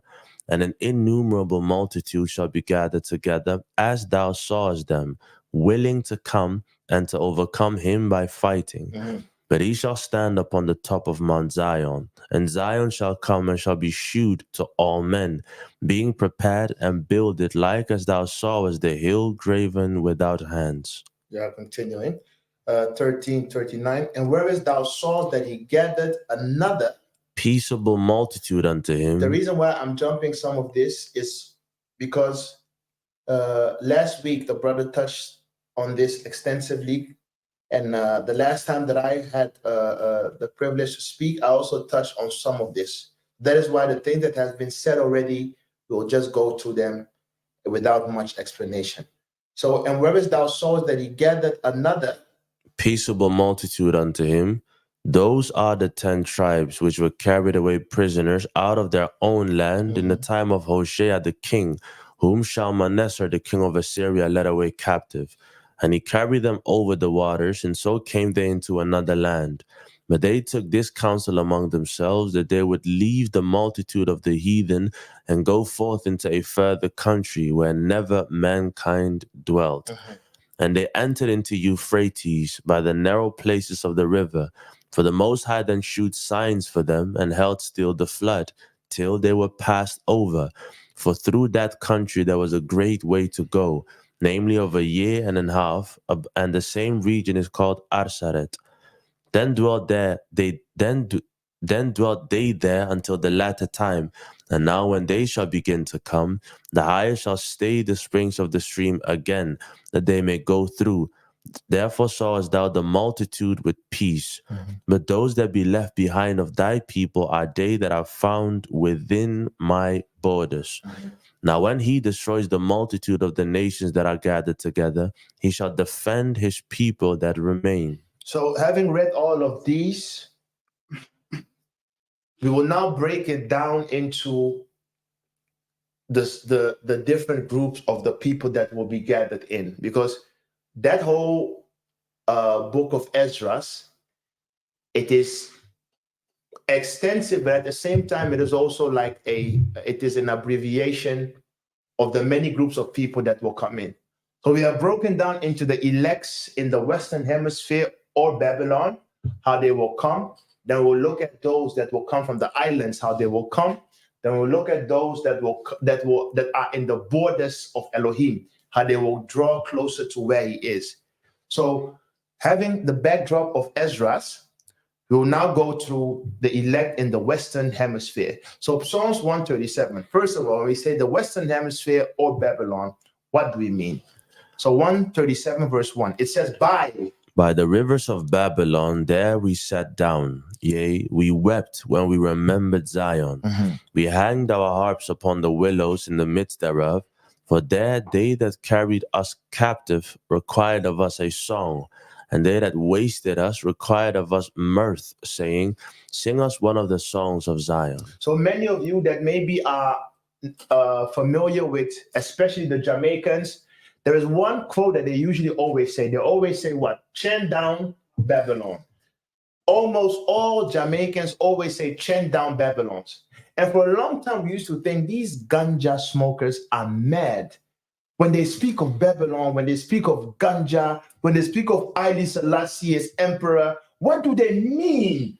But the funny thing is, wisdom is always justified by her children, because now, later on, when we have awakened, we realize that the ones who we thought were crazy were not crazy. The Jamaicans were not crazy. They even make nowadays the most spiritual songs of all nations.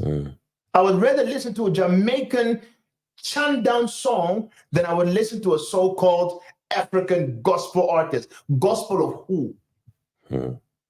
You see, so when they would sing Chant Down Babylon, you don't know what it means when Bob Marley sings the song Redemption Song. That's what it means with when the Bible said, by the rivers of Babylon. So these Jamaicans, they would sit by the rivers in their patois land, they would smoke, and they would have all these inspiration, and they would say, fire burn Babylon. So what do they mean by Babylon? Babylon to them means the house of bondage. Babylon to them means the oppressors, the people who came and they oppressed us. That's why every Jamaican says, chant down Babylon. Where do you think they have it from? They have it from David. Because what do you think David is doing here in Psalms 137? What do you think he's doing? When he says, Elohim, remember Babylon. Remember Edom and what they have done to us. May you destroy them. That's what David said. It is chant down Babylon. So when we say the Western Hemisphere, we equate it to Babylon because it is in the West where we call it the place of bondage, the place where our oppressor is ruling. Just like the minister explained last time, Babylon is also a form of wilderness. It is the place of confusion of faces, the place where the children of Elohim are in oppression. That is what is meant by Babylon. And where are we more in oppression than in these places?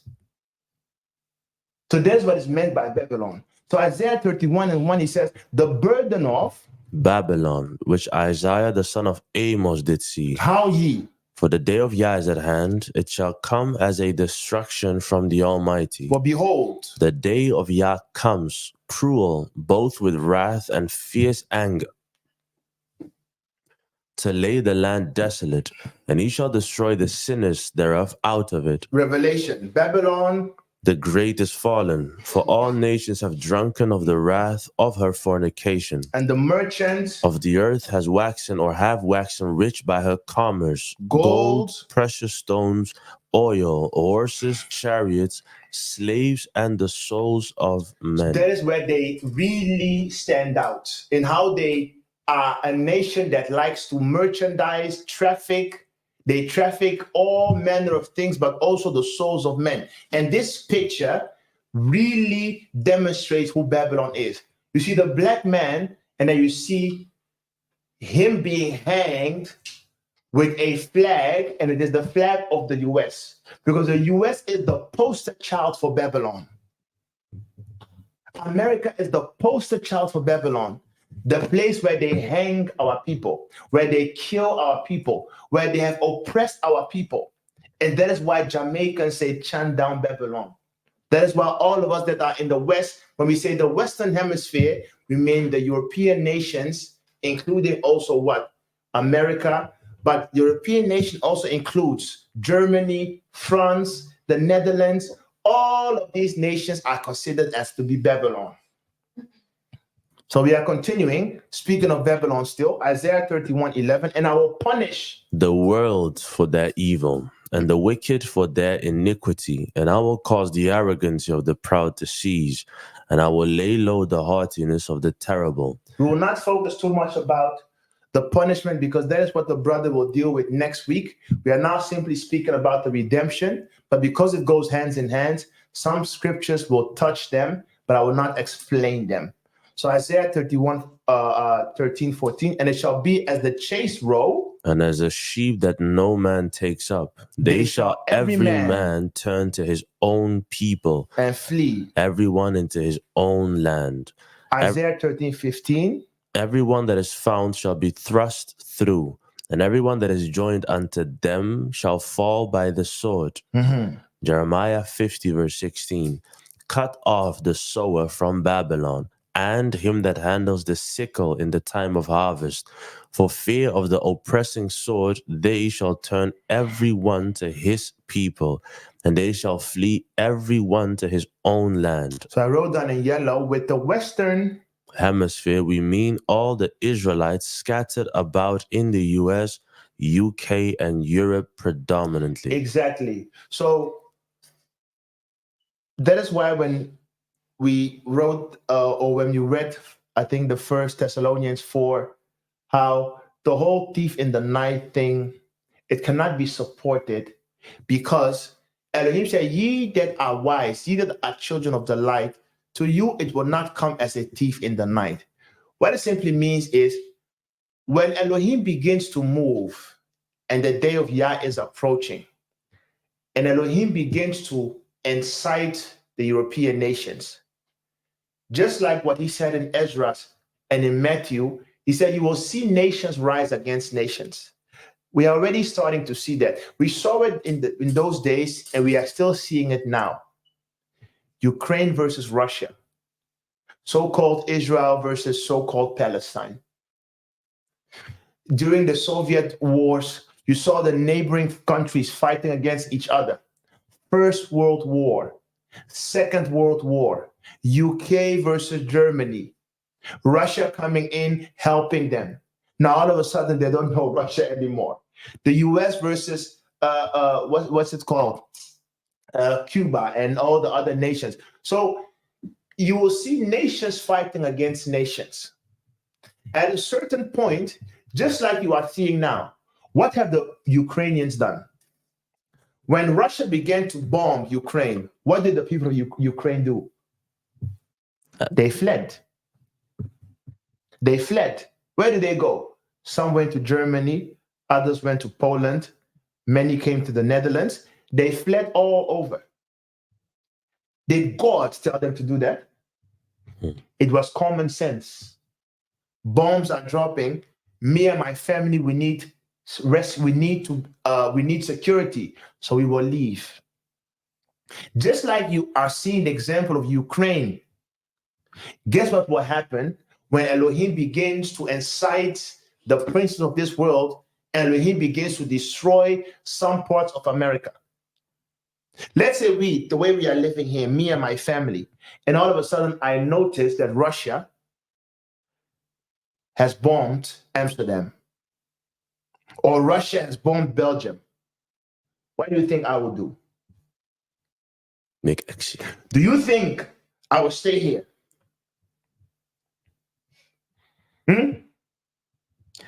What I will do is I will run.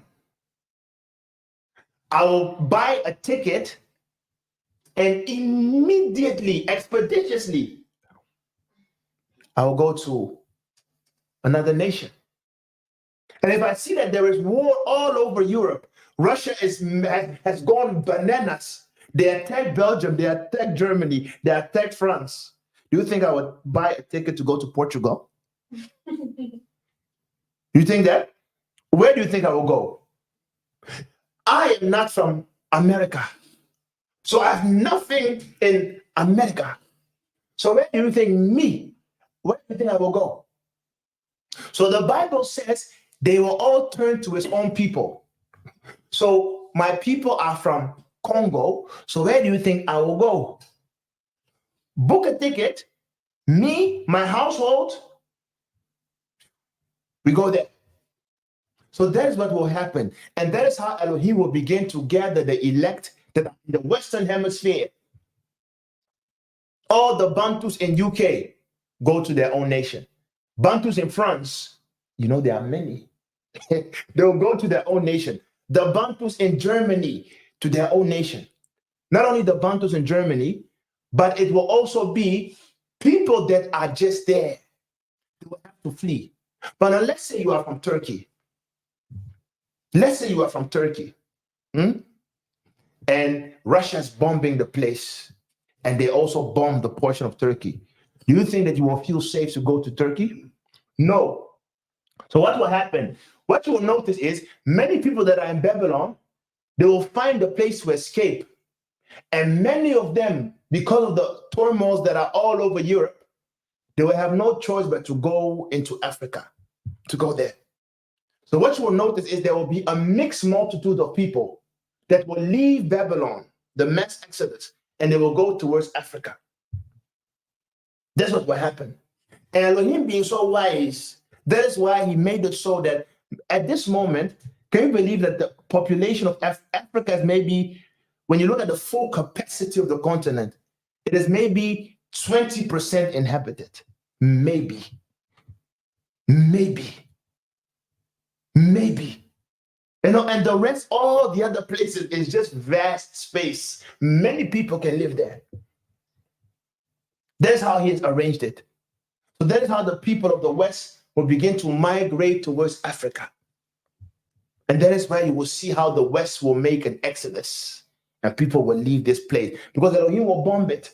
And you already know how Europe is. Can you imagine?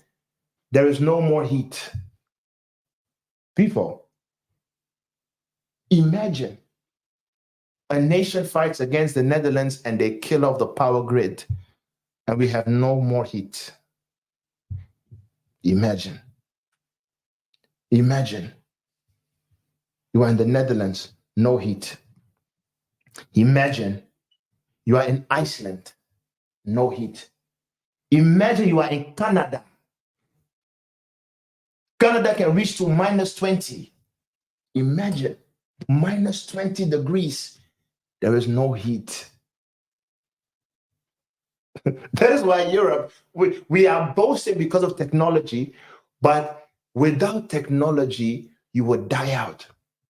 The only place where you can survive without heat, you can survive without heat, even without shelter, is Africa. You can sleep outside. Let's say maybe an animal can squeeze you, but if not for the animal, you can survive. We go to Africa sometimes. When I went there, 3 days we had no electricity. 3 days. No electricity. None of us died. Can you imagine Europe, heart of winter, 3 days, no electricity? Do you know what will happen? Do you know what will happen? So these are people, these are things we have to think, because that's what will happen. But because of time, we have to run, we are continuing. So now, we deal with this so much, so skip the people of the West, which is Babylon. Now the elect of the Eastern Hemisphere, because sometimes we forget that there are also people in the East. So Isaiah 11:11, it shall come to pass. In that day, Nadiah shall set his hand again, the second time, to recover the remnant of his people, which shall be left from Assyria, and from Egypt, and from Pathros, and from Cush, and from Elam, and from Shinar, and from Hamath, and from the islands of the sea. Continue reading. And he shall set up an ensign for the nations, and shall assemble the outcast of Israel, and gather together the dispersed of Judah from the four corners of the earth. And shall utterly destroy the tongue of the Egyptian sea, and with his mighty hand shall he shake the hand over the river, and shall smite it in the 7 streams, and make men go over dry shod. And there shall be an highway for the remnant of his people, which shall be left from Assyria, like as it was to Israel in the day that he came up out of the land of Egypt. So who are the people that he's speaking of? We go to the next slide. You will see these are the elect of the Eastern Hemisphere. These are the people that oftentimes we overlook them. We don't speak about them, but they are there. And they are the people of Yah. You go beyond the borders of Pakistan. You go beyond the borders of India. You go beyond the borders of Australia. The people whom some of you call the Aboriginals, the people who some of you call the people of Maui, the people of all of these islands, they are also Yahs. Because some of them look exactly like our Ethiopian brothers. They are also Yahs. Elohim will also have to make a way for them to escape. Because when China is being attacked, when India is being attacked, where do you think these people will have to go? You know how many black peoples are found in Pakistan, in India? Some are blacker than you. And they are also of Yah. Oman and all of these islands, they are also of Yah. So Elohim will also have to gather them. So when you read that book of Esdras, when he says, and another peaceable multitude, he's speaking of basically all of the other people of Israel that are scattered all over the world and that are not found within the borders of Elohim. So they are the ones that comprise of the multitude that Ezra says, and I saw the Messiah bring them and he allowed them to come. These are the people, they will be coming. The people of the Eastern Hemisphere, they will be coming. And then we go to here. We always see the war, in Palestine. Unfortunately, when you see Palestine, you only see the white people being killed. You only see the Turkish Palestinians being killed. How often do you see black Palestinians being killed during that same raid? And you want to know what is really wicked? As for the black Palestinians, they are the ones who are being oppressed by the white Palestinians first. And that is what should make you angry. Now these people are crying, we are being oppressed. But they first oppressed the black Palestinians first. That's the issue. But as for the black Palestinians, you don't see them, but they're there. The same goes for in Saudi Arabia, the same goes for in Oman, in Kuwait. They are there, being oppressed by the so-called Arabs of those places. But Elohim will also gather them and he will also bring them. These are the things we forget, but these are the people of the East. Saudi Arabia, the same thing. You guys lately, you saw the picture of that Saudi imam who looks like Shalom. The guy is born there. The guy is a pure Saudi. Pure Saudi. The beard structure, everything is just like this guy here. How can someone from Ghana look like someone from Saudi Arabia? So it ought to tell you there is a link somewhere. So he will also gather them. These are the people of the East. So now we are continuing. Now we have the elect of the islands. Mm-hmm. Isaiah 60 from verse 9. Surely the islands shall wait for me, and the ships of Tarshish first, to bring thy sons from far, their silver and their gold with them, unto the name of Yah thy Elohim, and to the Holy One of Israel, because he has glorified thee. Mm-hmm. Psalms 137 verse 1. By the rivers of Babylon, there we sat down. Yeah, we already read that. So Isaiah 66:20, and they shall bring all your brethren for an offering unto Yah. Mm-hmm. Out of all nations, upon horses, and in chariots, and in litters, and upon mules, and upon swift beasts, to my holy mountain Jerusalem, says Yah. As the children of Israel bring an offering in a clean vessel into the house of Yah. The reason why, when it comes to especially the people of the US and stuff, why it says that as for them, many of them will not come by themselves, they will be brought. And the reason why they will be brought is because of one simple explanation. Do you know how many black people own passports in the US? Do you know how many? No idea. Less than 10%. These Negroes in the US, they don't own passports. Simply because they don't travel outside of the US. Because one, broke, and two, they don't see the need. Because the US is so big, many of them, to go from California to New York is a world trip.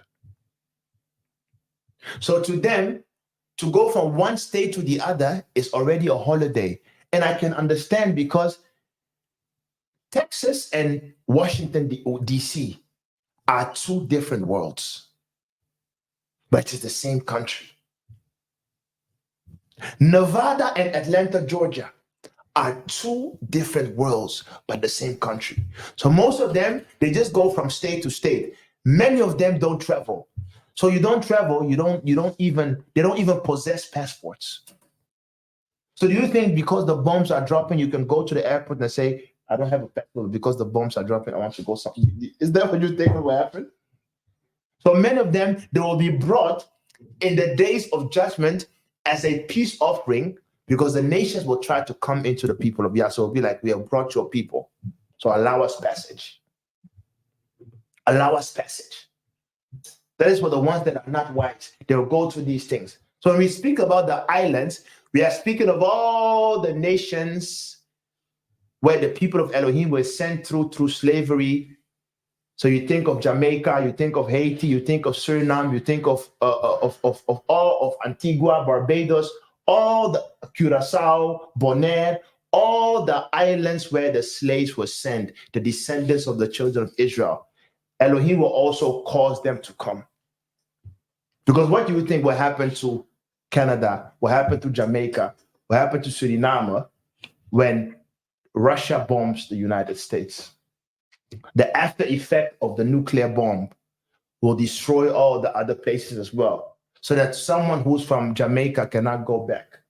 Someone who's from Puerto Rico cannot go back, because the aftershock of the after effect of the nuclear bomb will destroy those areas as well. Elohim is orchestrating that because it is his intention to get you all to his border. That is why he does that.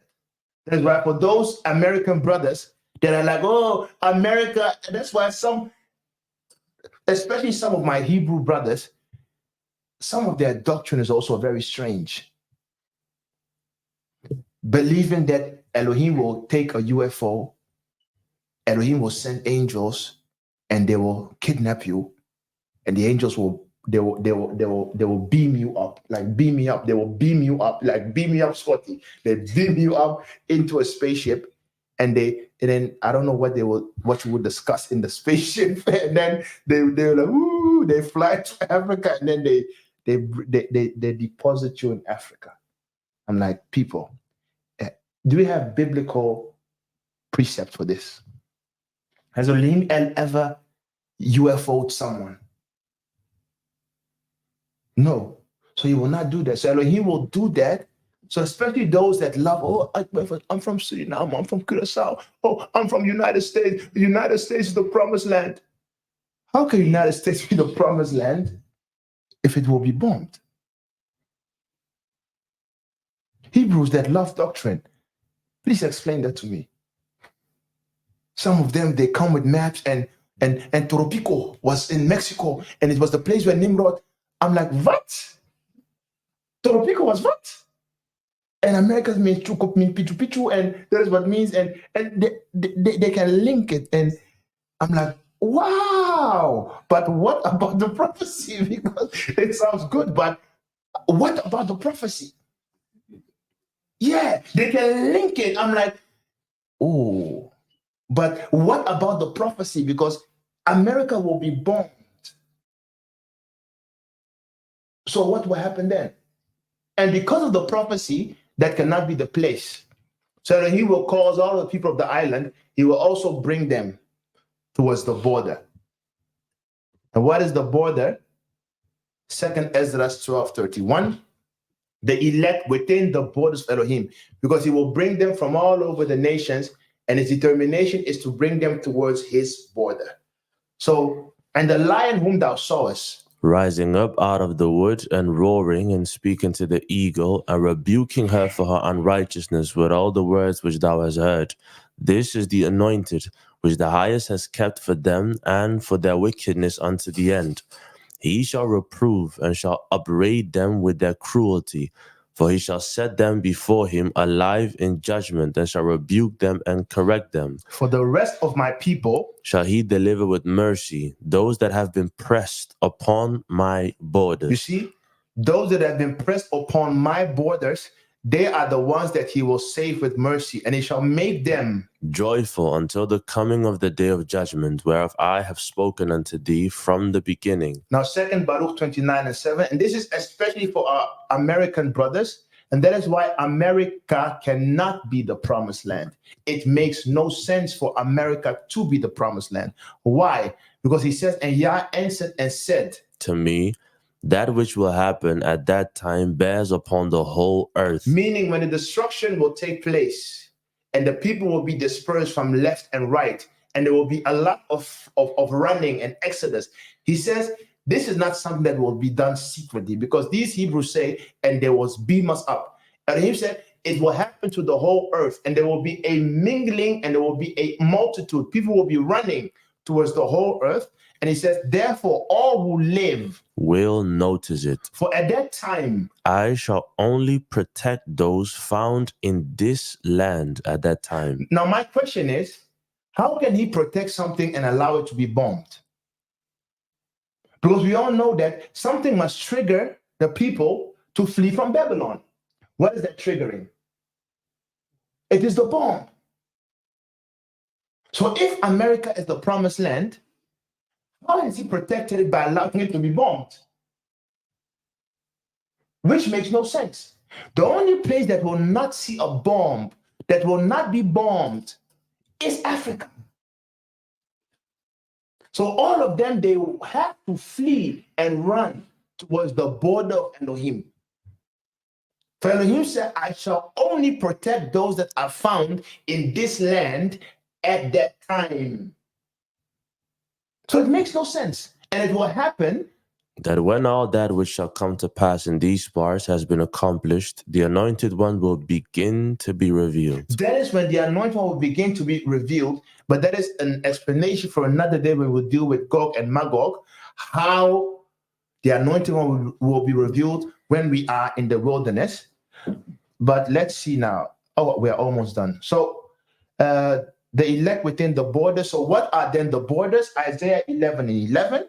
And it shall come to pass in that day that Yah shall set his hand again the second time to recover the remnant of his people, which shall be left from Assyria and from Egypt and from Patros and from Cush and from Elam and from Shinar and from Hamath and from the islands of the sea. And the mystery behind this is, apart from the islands of the sea, if you begin to read from Assyria all the way from Hamath, and you read Joshua 1, these are exactly the borders of the promised land that Elohim gave. As we told you already, the promised land is big. It is humongous. And those borders are what Elohim is speaking of when he says this land. So when he says this land, he's speaking of sub-Saharan Africa, because it is there where that promised land is. So Rivers of Ethiopia said, we already read that. We will not go through that because of time. So now let's go through the process of gathering. I think 10 minutes will be done. So the process of gathering then. Read. Isaiah 10:21. The remnant shall return, even a remnant of Jacob, unto the mighty elm. For though thy people Israel be as the sand of the sea, yet a remnant of them shall return. The consumption decreed shall overflow with righteousness. So Elohim is telling you, because sometimes we are wondering how many people will come back. You know that many love this country. And many love the people of this country. And many love their America. They love their Curacao. Many love where they are. So they will rather die there than come. So Elohim says, though we were with an innumerable multitude, yet a remnant of us shall return. So how will that breakdown be? Ezekiel 5:1, and thou, son of man, take thee a sharp knife, take thee a barber's razor, and cause it to pass upon thy head and upon thy beard. Then take thee balances to weigh and divide the hair. Thou shalt burn with fire a third part in the midst of the city, when the days of the siege are fulfilled. And thou shalt take a third part and smite it with a knife, and a third part thou shalt scatter in the wind, and I will draw out a sword after them. So first things first is, even before we went into slavery, Elohim told Ezekiel, take your hair, divide it into three. The first part, cast it into the fire, meaning they will die by fire. The second part, cast it into the air and stab it with a knife, once again, meaning they will die. And then take the final third part and scatter it into the wind, meaning even during slavery, and when we were scattered abroad into all the nations, 2/3 of us was already dead by the anger of Yah. And only 1/3 of us was then scattered, some to slavery, some through sub-Saharan Africa. Then he already dealt with a lot of us. And then we are continuing. Isaiah 6:11. Then said I, Yah, how long? And he answered, until the cities be wasted without inhabitant, and the houses without man, and the land be utterly desolate, and Yah have removed men far away, and there be a great forsaking in the midst of the land. but yet in it, Shall be a tent, and it, shall return. meaning even when we are now coming back, when many of our brothers are now coming back, it shall be simply a tenth of that 1/3 that will be coming back and shall be eaten As a tall tree and as an oak whose substance is in them, when they cast their leaves, so the set apart seed shall be the substance thereof. So these glory days of having so many people will not be the case, because there will be not a lot of us that will be coming back. And then even whilst we are coming back, Elohim says, I'm still not done with you guys. So Jeremiah 33, As I live, says Yah, says the sovereign Yah, surely with a mighty hand and with a stretched out arm and with fury poured out will I rule over you. so he's saying, listen, people, and this is the Messiah that, this is what or Hebrew must teach you this. The European will tell you, oh, God has a vision. He's filled with love. But this is what the Hebrew will tell you, that Elohim is saying, when I bring you back with fury poured out, I will rule over you with a severe hand, and I will bring you out from the people and will gather you out of the countries wherein ye are scattered, with a mighty hand and with a stretched out arm and with fury poured out, and I will bring you into the wilderness of the people, and there will I plead with you face to face, like as I pleaded with your fathers in the wilderness of the land of Egypt, so will I plead with you, says the sovereign Yah. And I will cause you to pass under the rod, and I will bring you into the bond of the covenant. Why is he saying this? People, because imagine you have been a Christian all your life. Imagine you have come from India. All your life, all you knew was Hare Krishna. Imagine all you knew was Buddha. Imagine all you knew in Saudi Arabia was Muhammad. Imagine all you knew, because you come from Brazil, was Jesus. And now, because of the bombs, you are running to Africa. It's not because you have any feeling for Elohim. It's because you want to survive.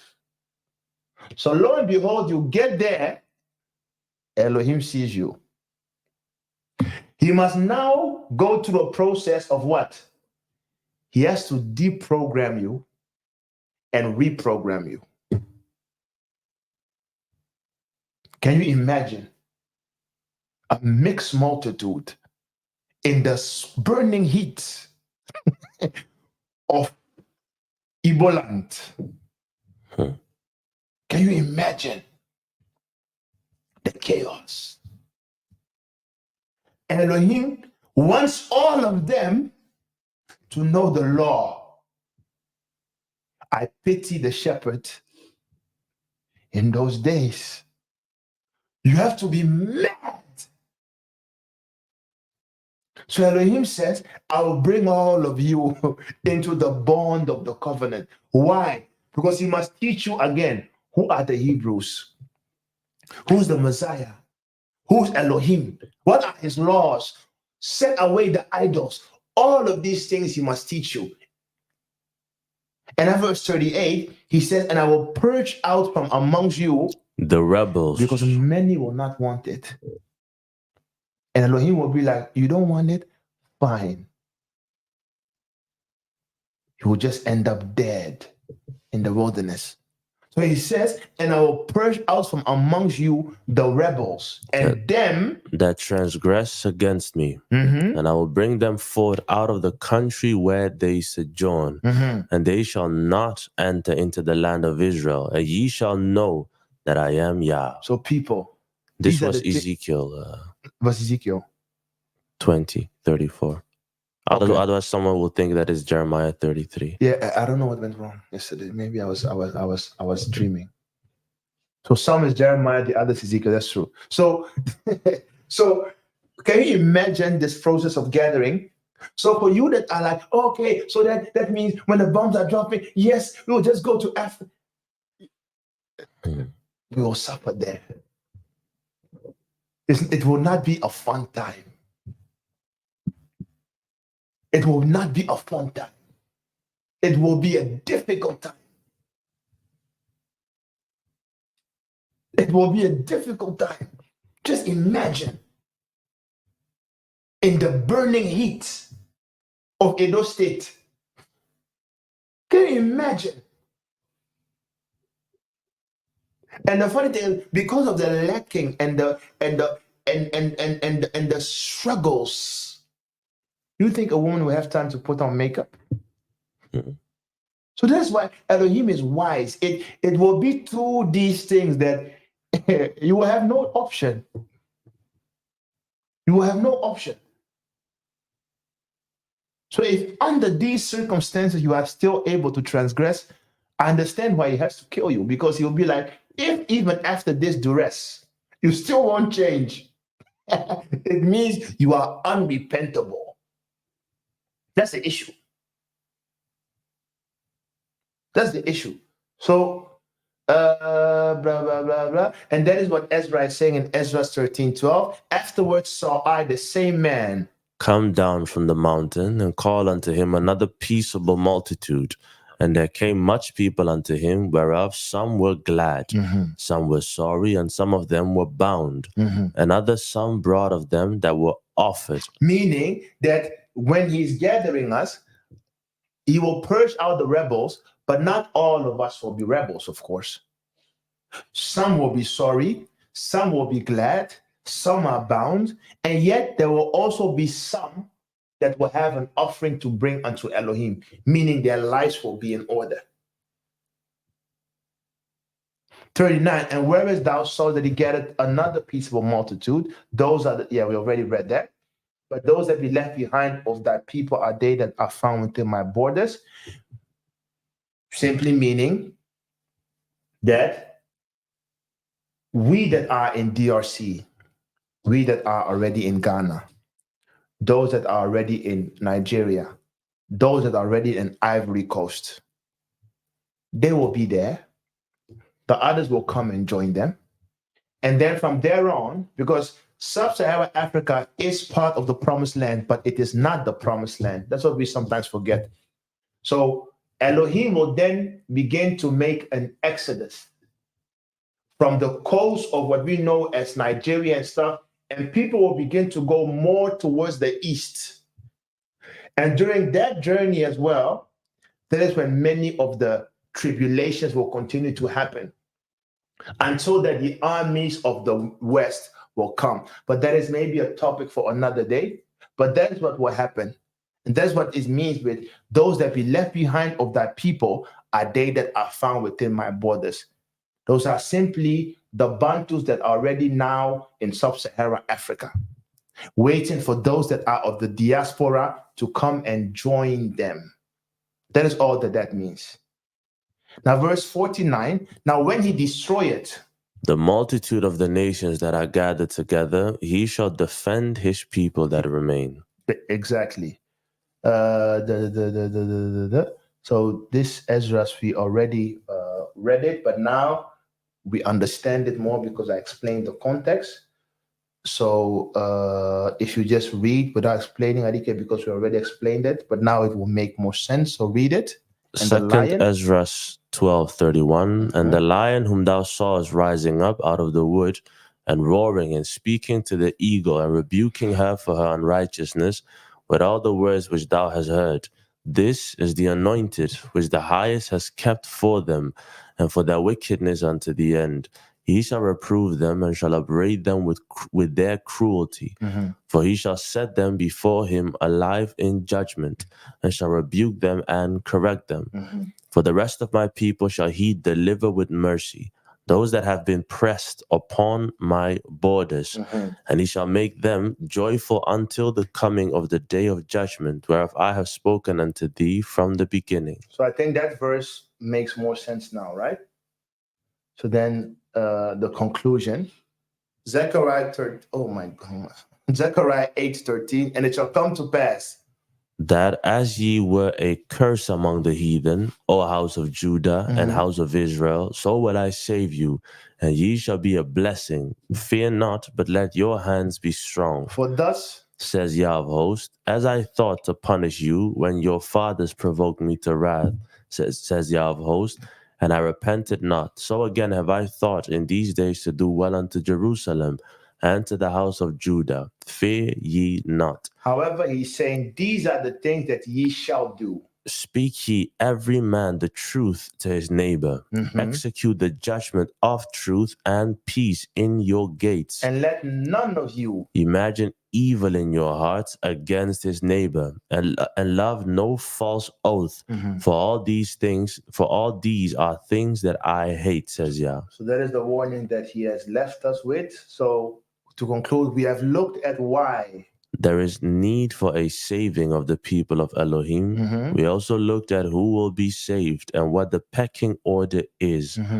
We identified the process of salvation and concluded with how the elect will be gathered in the latter days, from Babylon to the eastern part of the world until finally reaching the wilderness of Africa. There, we demonstrated how the purging will take place before finally reaching the promised land. So, dear people, these are the things. I don't know if there are any questions. Are there any? So, Yah's name praise. So, thank you very much for your time. And up until the next time, shalom, shalom.